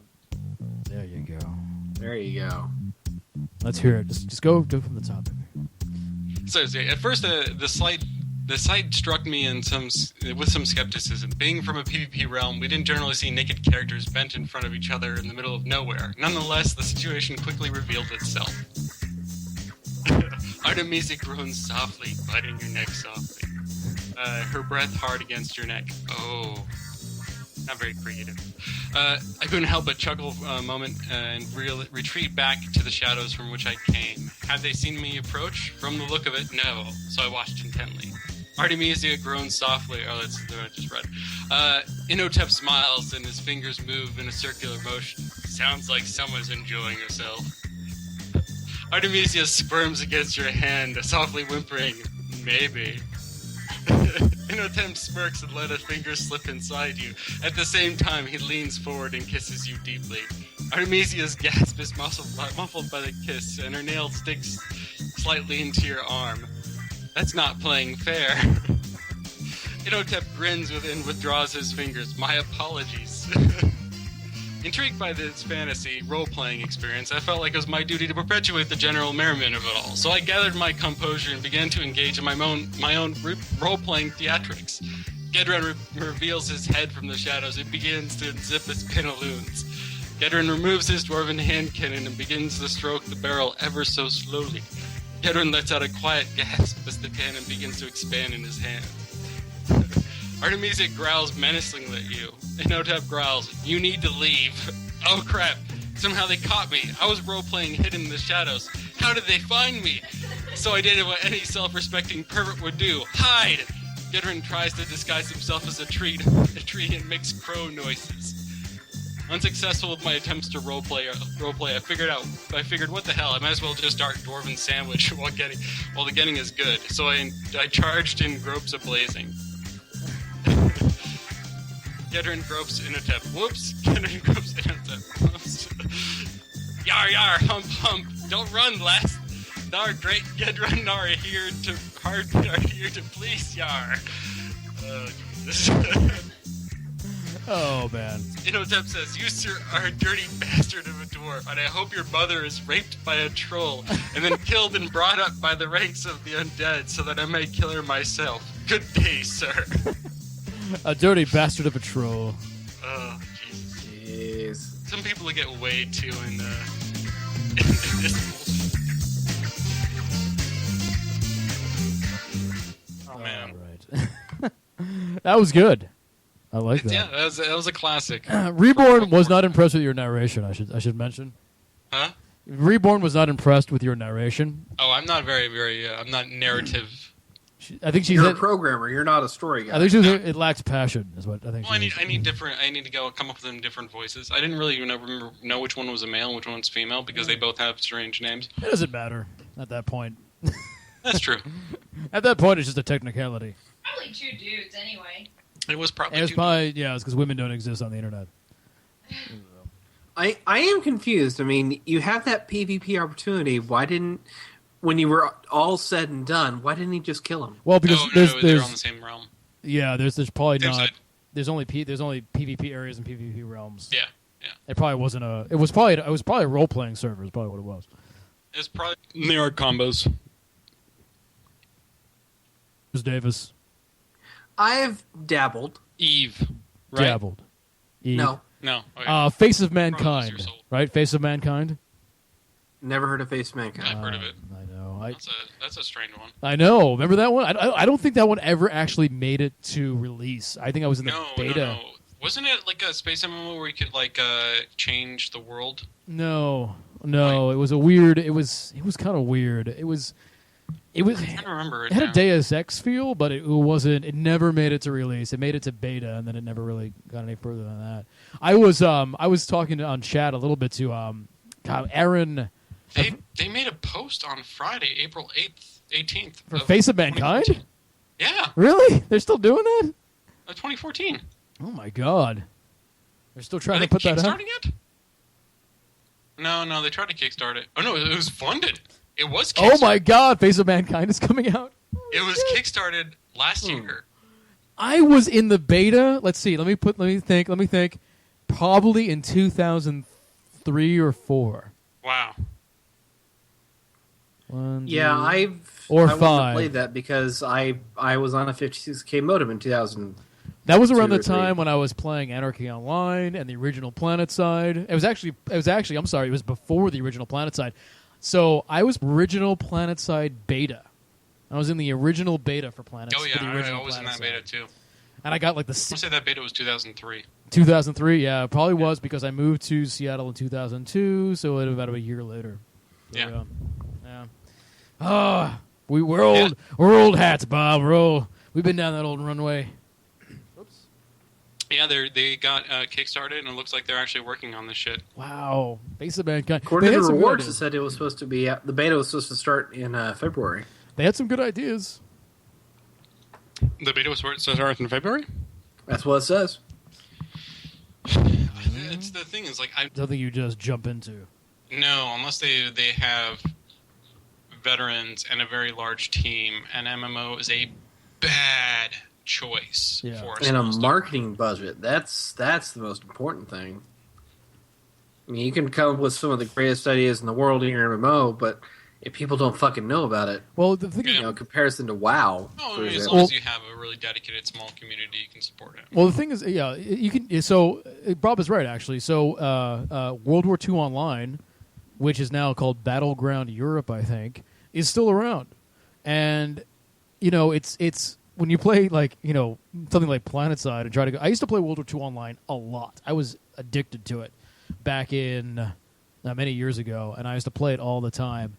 And because it was like it was World War II simulator, and they used real. If you play something like PlanetSide 2 now, it feels like, oh my god, is this a PlayStation 2 game, World War II Online? But it's still going because they have a very dedicated community that agrees to pay $15 a month each, and that I guess funds them. I mean, they can live off that. Ultima Online is still going. EverQuest is still going. Asheron's Call is I mean, still going. after a while, you just need like a couple of guys, 3, 4, 5 guys to keep these things going.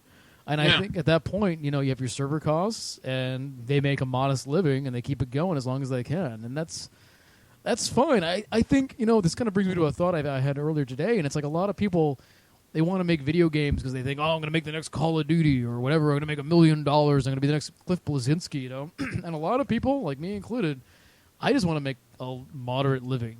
Yeah. Doing Oh, something, yeah. doing something I love. Like, not to bring this back to what we're doing. I know we do that a lot, but like with Tetropolis, my goal is to have Tetropolis. I mean, if it gets big and blows up and gets huge, that's awesome. But I will be it's terrible. It's fucking awful. I will be just as happy as if it does good enough to fund our next game, just to keep us going. Only if it does enough to just pay for the time that I spent doing it, then that's awesome. Well, that's amazing. pay for us to keep doing it. If I can just make an okay living doing gaming, that's what I'm looking for. I don't need to be a like a gajillionaire doing this sort of thing. Yeah, and we already have an idea for the next game, which is amazing, which we're not going to talk about, but it is something that I almost feel like that game. I almost feel like, just as an aside, that game, the scope is so big. It's ridiculous. It's yeah. That's like 3 games away.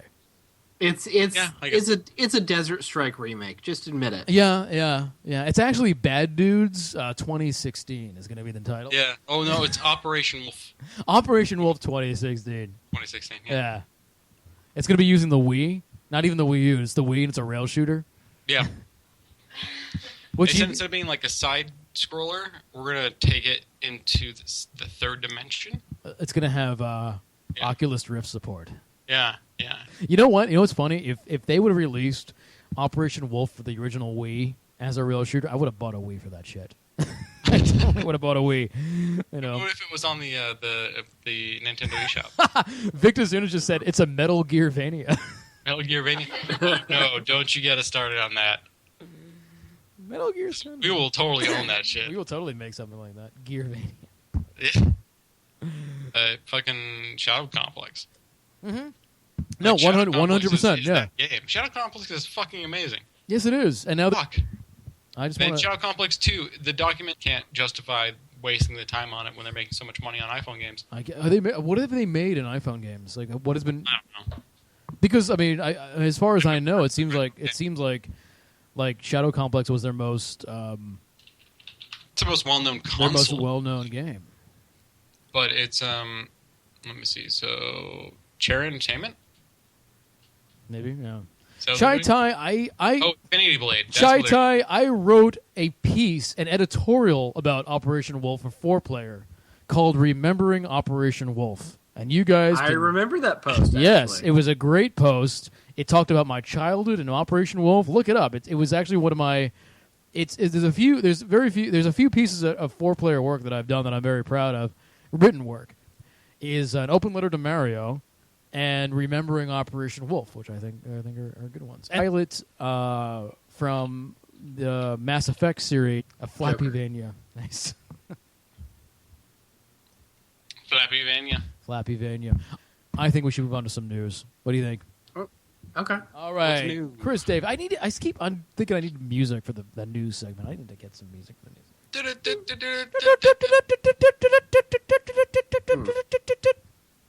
Well, I think a good over the show, and that's Watchdog past week for a press only. They show a bunch of screenshots and they talk about a lot of the new aspects of the game that was It's kind of like put me on the spot this week. So we should. I want to talk about this 15 minutes on the feed. So it's time for me which to he have- stretched into like 45. Which he started at 45. Yeah. Brad, so I started the show off last week. When I started the show off last week. In fact, you know what I'm going to do? I'm going to show it again. I'm going to show again if I can do it. Yeah. So this is how I started the show off last week. Let's just take a look at this. Can I do this? Oh, and here we go. Oh, wait, maybe not. Maybe not. Maybe not. I don't know. I don't know what you're doing. Trying to get this to work, and it's like being silly. Okay, here's how I started the show off last week.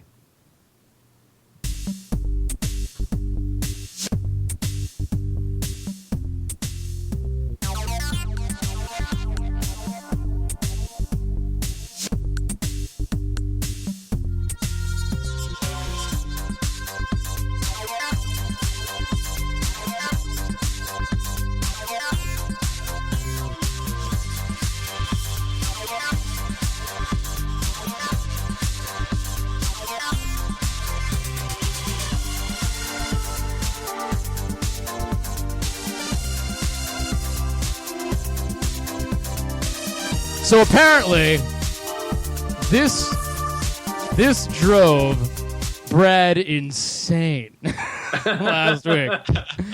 But that's not hard though.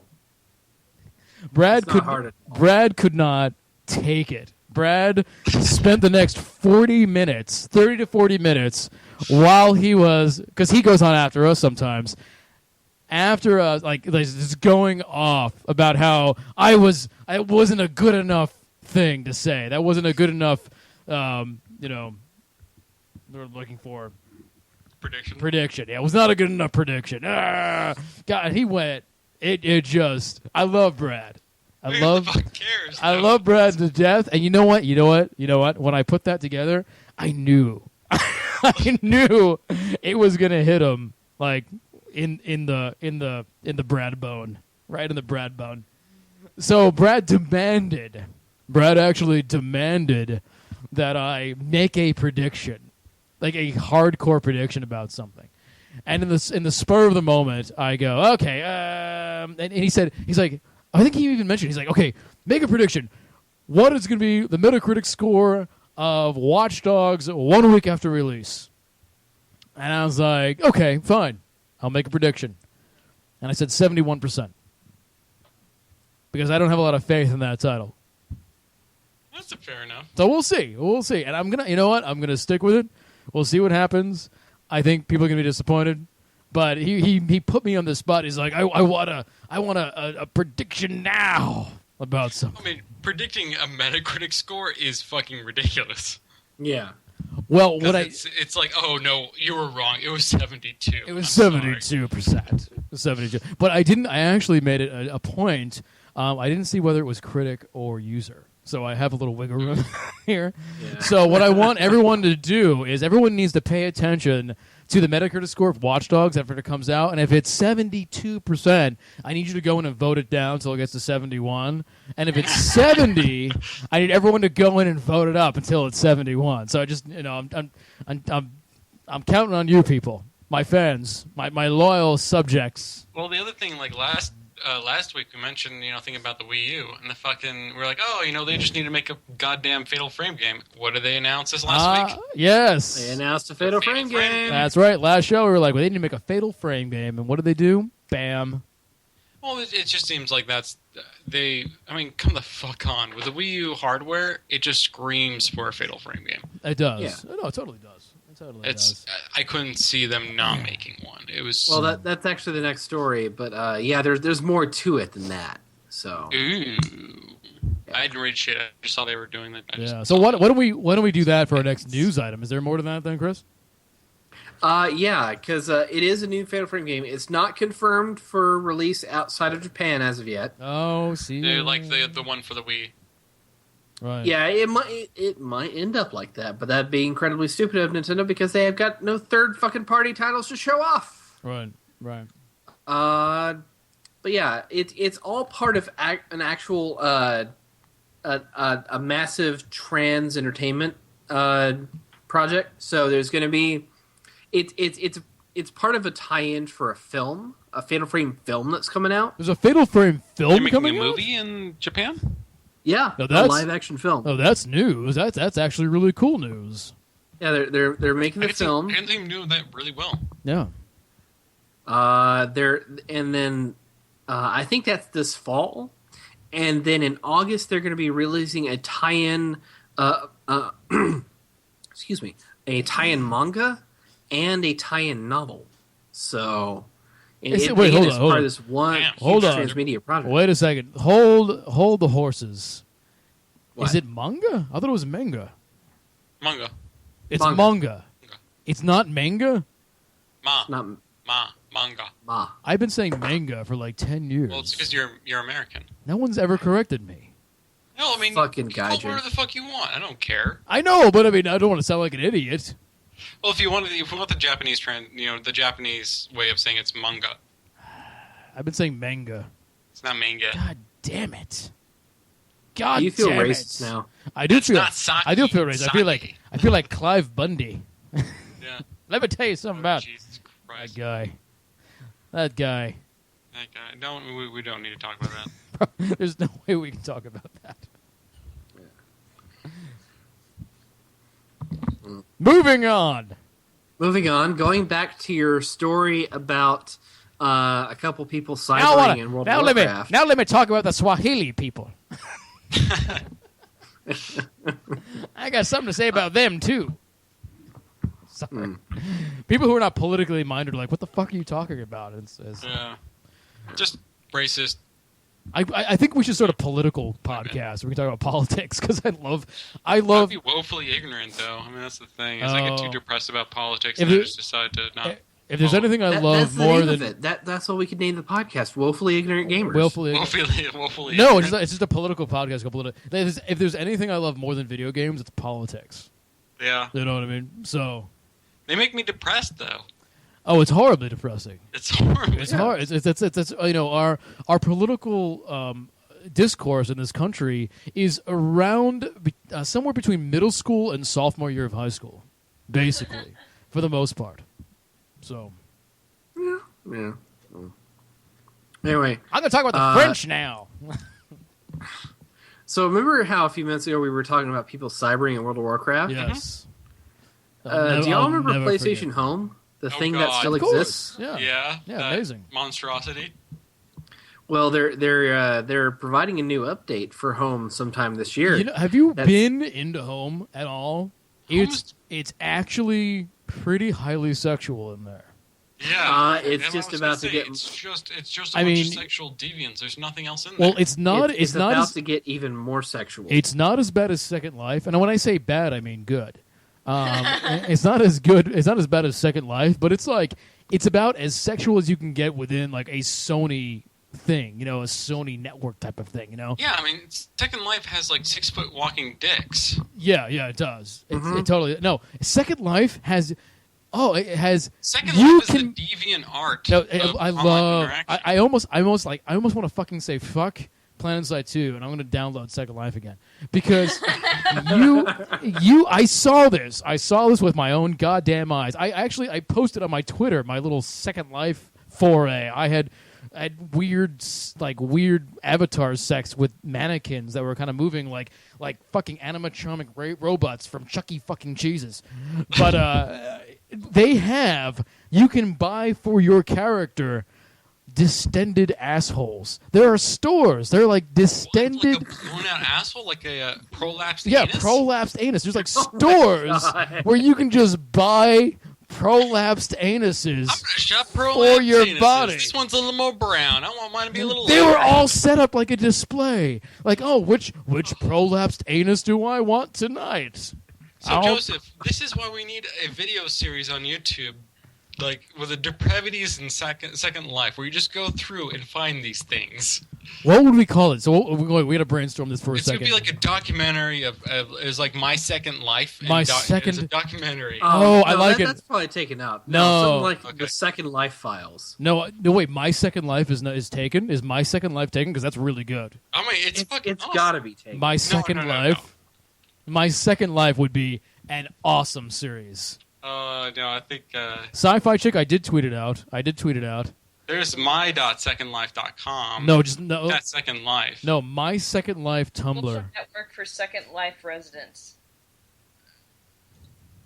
I mean, if you. Oh yeah. I mean, it's if you. Yeah, My Second Life is actually a thing. They call it being there is this the Second Life social network. Second Life is an amazing thing. It reminds me of when I was living in North Jersey, and I was living right outside of New York City, and there's a. Hold on, I have a tickle in my throat. Don't die. I'm okay. So when I was living in Jersey, and New York City, when I was really young, right outside of New York City. What? What's going on? Second Coming of Christ. Oh, that would be good too. When I was there was this is back before New York City got their Giuliani time, when it was kind of a cesspool and it was like weird. New York City really had it still has an underbelly, but the underbelly was much more distended at that point. And if you ever want a feeling of what New York City used to be like, I would implore you to watch Basket Case, which is a B horror movie that takes place in New York City about a guy who has a deformed brother that he keeps in a basket that kills people. But one thing about this movie is it really kind of captures the distended underbelly of New York at the time. And going into Second Life at like 3 a.m, it feels like being back there. Like you're like in this weird New York City apartment, in like a basement apartment in Brooklyn, and there's somebody passed out, and there's Spanish people like arguing loudly next door, and it's really kind of horrible, and it's like you feel like there's this dirtiness all over you, and that's what Second Life is like. Like you go into these rooms, and there's just this cornucopia of sadness, on a like flowing on a river of tears, and there's like all these different people. Like I went into a strip club in Second Life, and there's these women on the poles, and their avatars are going, and they're talking, and there was this avatar of a guy in a wheelchair, and he was walking around, and he sounded like the guy who makes Seinfeld and Arrested Development. What's his name? Stanley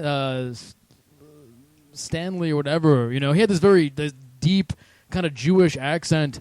And there was this other guy who was like really young, and he sounded like he was 13. But this black woman was like hitting on both of them, and like, I'll take care of you, baby. And it was really weird. And then I switched to another room, because you could just switch to rooms, and I showed up, and there was this cyber orgy going on.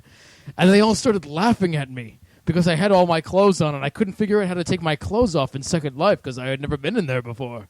And it was really weird. They all started making fun of me, so I left that one too. It's a weird place, man. It's a weird place. It's basically like the Wizard of Oz. It's like hell. No, it's like hell. Larry David, Reborn Revolution is right. No, it's like hell. It's like hell. Yeah, I guess. Oh, yeah. It's a. But then the weird thing is that I started getting into it, right? And then I was like, well, I was like, man, like, course. I was like, no one is accepting me in this place because, I don't look the part. And like usually me being Joseph Christ in real life, I'm used to like going into these underbelly places and being at home. And here I'm like, oh my God, so I went into this. There was a store where you could buy clothes, and I was like, well, I'll buy some clothes or something. And I spent real money on like clothes in Second Life, so they would accept me at the orgies in Second Life. And it didn't work because they didn't know who I was. Oh man, you didn't. The fact of the matter is you didn't need clothes. I didn't need clothes. You needed a 6-foot penis. I needed a 6-foot When you walk penis with a 6-foot that dick, that that's grows and throbs and has like particle effects coming out of the front of it, It's glistening. It's just iridescent. It's just really. I tell everyone tonight after the show should go and download Second Life because it is No. free. No, It's you free? need I think so, unless I spent money on it. I don't know. I was drunk, but You probably spent money. I think you need to buy. I might have spent money on it. But Yeah. I think it's something you need to experience. It's something you need to see. It really is because it's not going to last forever. Well, I think honestly, if you went and you made a video series of this, it would probably be the highest watched thing on YouTube. It might be. Yeah. I might do it. My Second Life. My Second Life. Should I start a whole YouTube channel called My Second Life or If you want. My You Second could do Life? that, but I I don't- think if you because I take it don't know- down pretty quick. Well, for one, I don't know how the partner thing would work on the 4-player channel. Like if we started posting really sexually explicit Yeah, things with to the dicks and 4-player stuff. channel. It I would don't be think they'd interesting to accept get, like, because you can flag it as like a adult. I don't know. Danger Locker has it right. He's like Second Life Community Night. Oh Jesus Christ! We could not broadcast Oh, that would No. be a good idea. That would No. be a good idea. Yeah, you can't. No, wait a second. No, they've said on Twitch TV that you can have genitalia. that. No, as long as it's not modded. Yeah, and that's the thing. The Second Oh, Life it's is nothing modded. but user And you know what? And you know what? When you go to Yeah. the prolapsed anus store, it is literally like pictures of prolapsed anuses that they've made into textures, and they've gotten from like porno movies and stuff. Oh Jesus Christ! Sci-fi is saying we should bring back the not safe for work thread and revive the forums. Like the not safe for work we'll just start a thread. It'll be called My Second Life, and then I'll make the YouTube videos private, and then we'll put them in the forums. That's one way to get people. To We'll the forums. single-handedly bring the forums back to life. Keep the bots out. That could be subscriber content. That would actually be a really. Oh, interesting- I think that should be subscriber content. Yeah. Well, I'll My bring it Second up Life. with Nick and Brad tomorrow because we're meeting to shoot a video We're gonna have about Nick a and very Brad. similar subject. If I do something called My Second Life, and it's me exploring all the horrible sexual depravity in Second Life.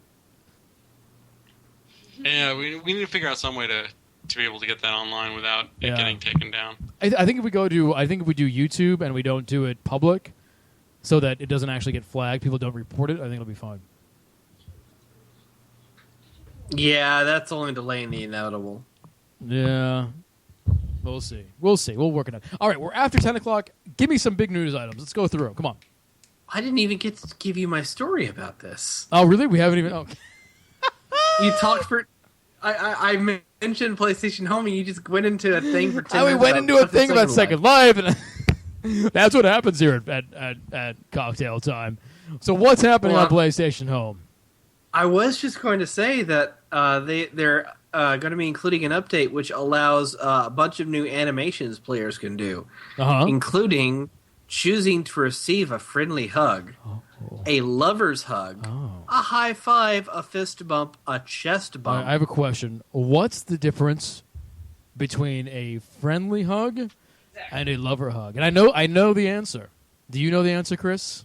What's the difference between a friendly hug and a lover's hug? Presence of dick, No, the pat. the pat The pat.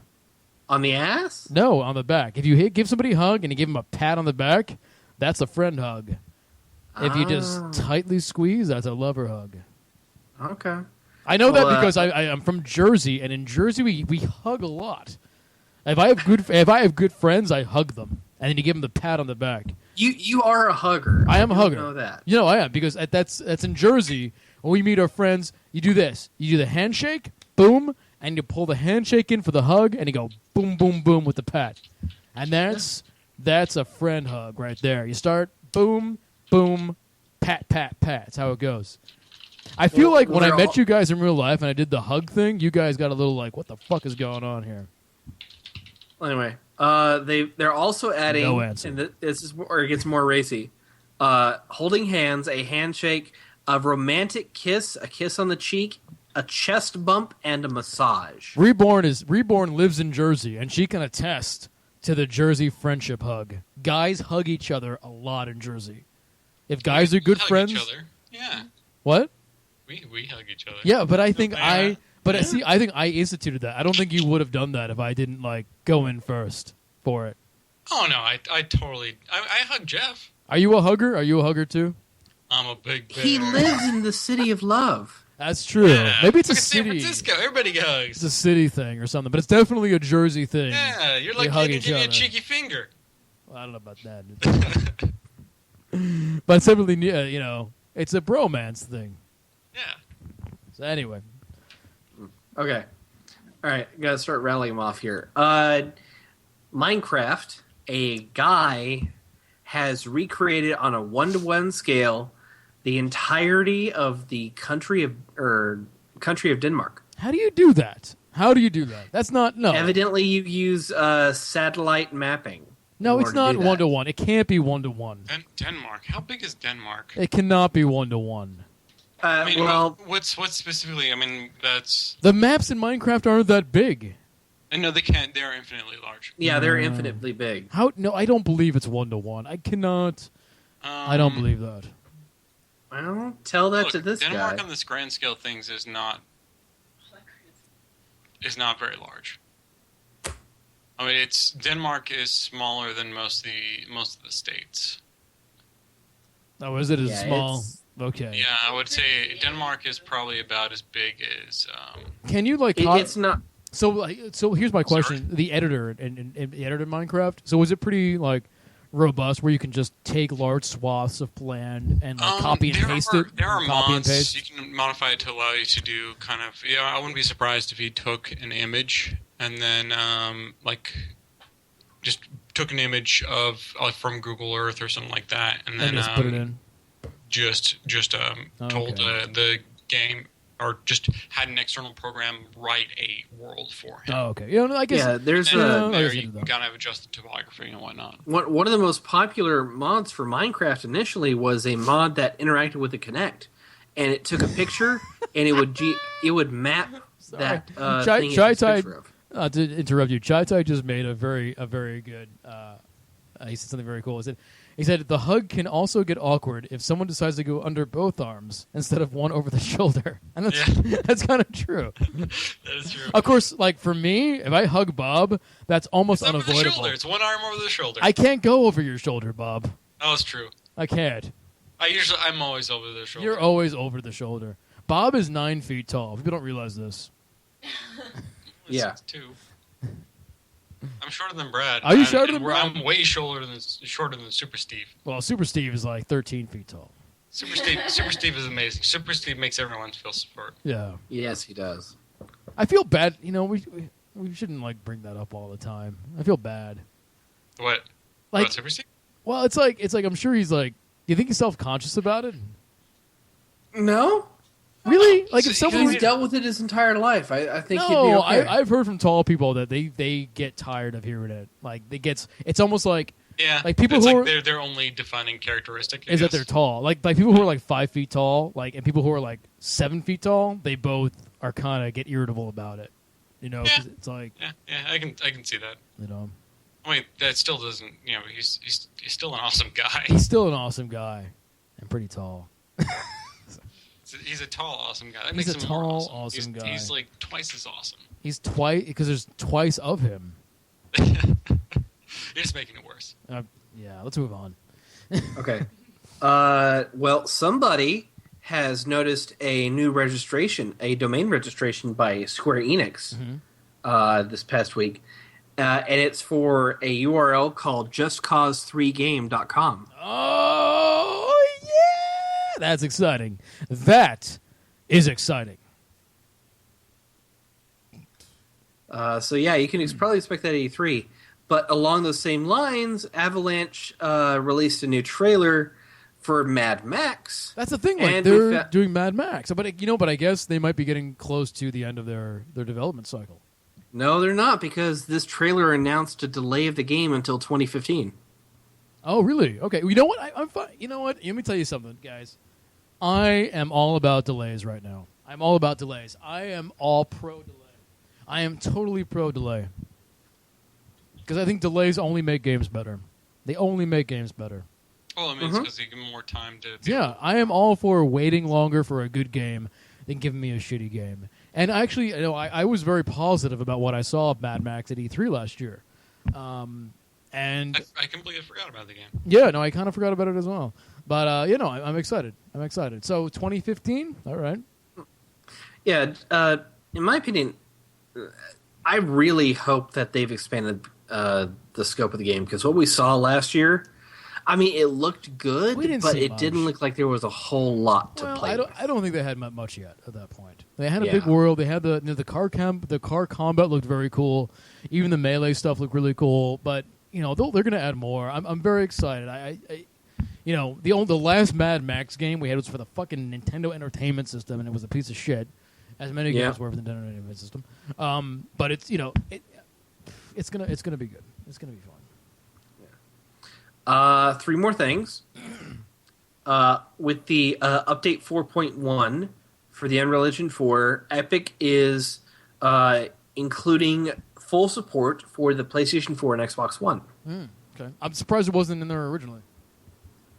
Yeah, it's kind of weird, but I guess they just didn't have basic system specs I thought Epic was all about PC now. Like when they were at Prime last year, Cliff Bleszinski went on this rant about how, you know, he was really all about PC all these years, even though the last thing he put out for PC was Unreal Tournament. Well, he was all about that. I don't think Epic has been like that since 2000. Of course they haven't. It was bullshit. It was a bullshit rant. Yeah, circle jerk. It was a bullshit rant. In Star Wars news, it seems that Disney's trying to piss off everybody in the goddamn world who happens to be a fan. So there's a couple of things about Disney, but I'll give yours. You go first.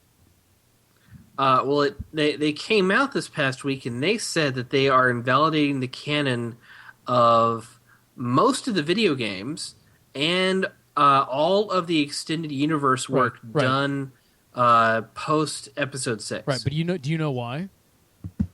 Because they want to have the creative room to make the new trilogy what they want. No, because they want to sell fucking tickets. And when people see the movie, they want them to know what the fuck is going on. And no one read those fucking books. No one played those fucking games for the most part. People don't know what the fuck that shit is. They need to sell tickets. I'm sorry. But you know what? Star Wars has been a shitty circle jerk for the past 5 years. Okay? It's been video shit. Games. That can be argued. Yeah, but you know what I want to do? I want to take all the Knights of the Old Republic and just shit on it all because it's all awful. It's all awful. The expanded universe is shit. It's awful. It's convoluted shit. That's what it is. I say get rid of it. That's pretty fucking extreme. Yes, it is. I'm an extreme person. Yeah, now Cezanne hate you. Oh yeah, the Yuzu Han Vong stuff is stupidly popular. Yes, because everyone's heard of Yuzu Han Vong. Yes, they want to put Yuzu Han Vong in the next Star Wars movie so they can sell 3 more tickets. Who the fuck is Yuzu? I don't know. Exactly, you don't know who it is because no one has fucking read any of that shit. No one has played any of that shit, and it's all shit. Well, I think you know what people want? They want Han Solo and Luke Skywalker fighting the Empire. That's what they want. Yeah, I predicted the chat lagged and Cezanne's going just ape shit on you right now. Yeah, he is upset. No, because Cezanne loves all that shit. Yeah, you know what? Clone Wars. You know what I want to do with the Clone Wars? I want to take the Clone Wars and put them in my urethra, and then I want to jerk off so that my fucking old man cum just smothers it to death and chokes it and suffocates it forever. I don't have the incentive to really do this, but like there's things that I would find interesting, like what happened between episode 3 and 4. Like There- things that I don't really know about. Like I kind of know about because people have said like, oh well, then this thing happens. But they never really elaborate. Like I never have the incentive to go read the books and all this kind of backstory bullshit because there's so many of them. There's so many of them. Anybody When, with when I five, was a listen, teenager, listen. I read a couple of the Let me books. tell you something. Anybody with $5 and a fedora has been able to put out a fucking Star Wars book for the past 5 years, so they can all go fuck my ass and suck my dick. Okay. Wow. I was going to say, again, I read several of the books when I was a teenager, and they were pretty entertaining reads. So, Oh, yeah. Well, I mean, yeah, the don't thing is, I don't don't know throw how out much. 200, 300 novels just because you don't like what's been going on the past 5 years. Yeah, I don't know how much creative license they gave to the authors and how much they've restricted, like the mythos and whatnot. Like because for me, from an outside perspective of someone who has never read the books, it does seem like a clusterfuck because there's just so much information out there that so many people were kind of jumping on. Right. To just from my perspective of seeing and knowing what it's like to have some kind of project that's that big with so many people working on it, you can get some really inconsistent. Yeah. Well, I think I remember Lucasfilm actually having a couple people on staff, at least pre-Disney, that would work with the various authors that they authorized to use the license. I think I remember that. I remember hearing something similar to that too, where there was like a couple of people who had like the Star Wars Bible, basically, and they had a big document or big database that had all the information about the universe and all the characters in it. And it seemed like they did a pretty good job of keeping track of all that stuff. Like for me, it just seems so overwhelming because there's so much of it, and like I just see that as an impossibility as for it being consistent, cohesive. But from what I've heard, I've heard of the people that maintain the property, they did a pretty good job of keeping it in order. And I can see why people would be absolutely pissed off that they're invalidating it. Yeah, I mean, it's decades of work. No, we're not going to deal with it. And I can see like why Disney would say, you know what, no, we're not going to bother with it because they want to have the license to all that shit. They want to say, okay, we bought the LucasArts license. We're going to make our own thing, and it's going to be our thing. We can make our own toys, our own profit. We don't have to worry about, paying out to these authors that wrote this shit, 10 years ago, 20 years ago. Yeah. It's a corporate decision. It's entirely a corporate decision. Right. And it does suck. I mean, especially, I imagine, as being an author who wrote, some of these, like maybe even dozens, if not, several, maybe 50 or 40 of these books over the last 20 years to just be like, oh, yeah, all that work is pretty much invalid at this point. Like, that fucking sucks. I mean, I can see why people would be be upset about it, and I can also see why Disney would do it. And for me personally, I don't care either way because I was never invested. It's been a shitty free for all orgy for too long, and it's time for them to get control of their IP. It does kind of feel like it was a shitty free for all orgy, but for me, I just don't know enough about it to say like for a fact that it was. I never read them, and I do know that people try to keep it together, but. I don't have the experience to say so one way or the other. All right, let's do a few more, and then we're done. Okay, actually, I just have one more. Okay, one more, that'll do. So, once again, back to the very divisive Metal Gear Solid Ground Zeroes. Kojima and company announced this past week that on May 1st, they're going to release downloadable content for Ground Zeroes, and all that content does is swaps the format-exclusive missions that were in the games to the respective platforms. So it's not, Deja Vu missions from PS3 and PS4 are going to be on the Xbox One and Xbox 360. The Jamis Vu mission is going to be on PS4 and PS3. Okay. Well, for free. That's fine. Yeah. Well, it's for free. What do you... You're complaining about free content. That's good. That's good, Chris. It makes you seem like a good person to complain about free content. from Master Kojima. If only the content was good. It might be good. I don't know. The game is good. Ground Zeroes is good. It seems like it's a good experience, but it seems like for me, from what people have been saying, it's too short. It's not too short. Not worth $30. It's not too short. It's not worth $30. No, it's fine. The fucking cutscenes alone are worth $30. They're awesome. Well, I mean, if you play it through with the cutscenes, how long is it? They're going about length, but there's like 5 or 6 missions, and you can unlock a lot of stuff. And yeah, I mean, there's not a whole lot of stuff to unlock. You're exaggerating. I'm not exaggerating. Well, for I guess it really is up to the people, individual, to say like I got through this and this many hours and this was worth it. And it really just depends on how much a racist you are, and apparently Chris Davis hates Asian people. Well, I mean, what? To me, it seems like if I pay $50 for a blowjob and it lasts 5 minutes, if that blowjob is just fucking blows my mind, that is well worth it. It's more like not only like a blowjob, but then like she has like three half sisters who then suck your dick next. Oh, yeah. That's what it's like. I would not equate. No. The Phantom Pain is going to be a blowjob and then some. The Ground Zeroes is like a limp-handed. It's like a stranger. Calmy, fucking clammy-handed hand job. You know, Chris Davis, I think the people who have gotten blowjobs should make this distinction. Oh. Wow. Fuck you. I love you, Chris Davis. Fuck you. No, I'm joking with you. It's that vodka. It's the vodka. It's the vodka. All right, and that's go a good. Back to fucking Rasputins.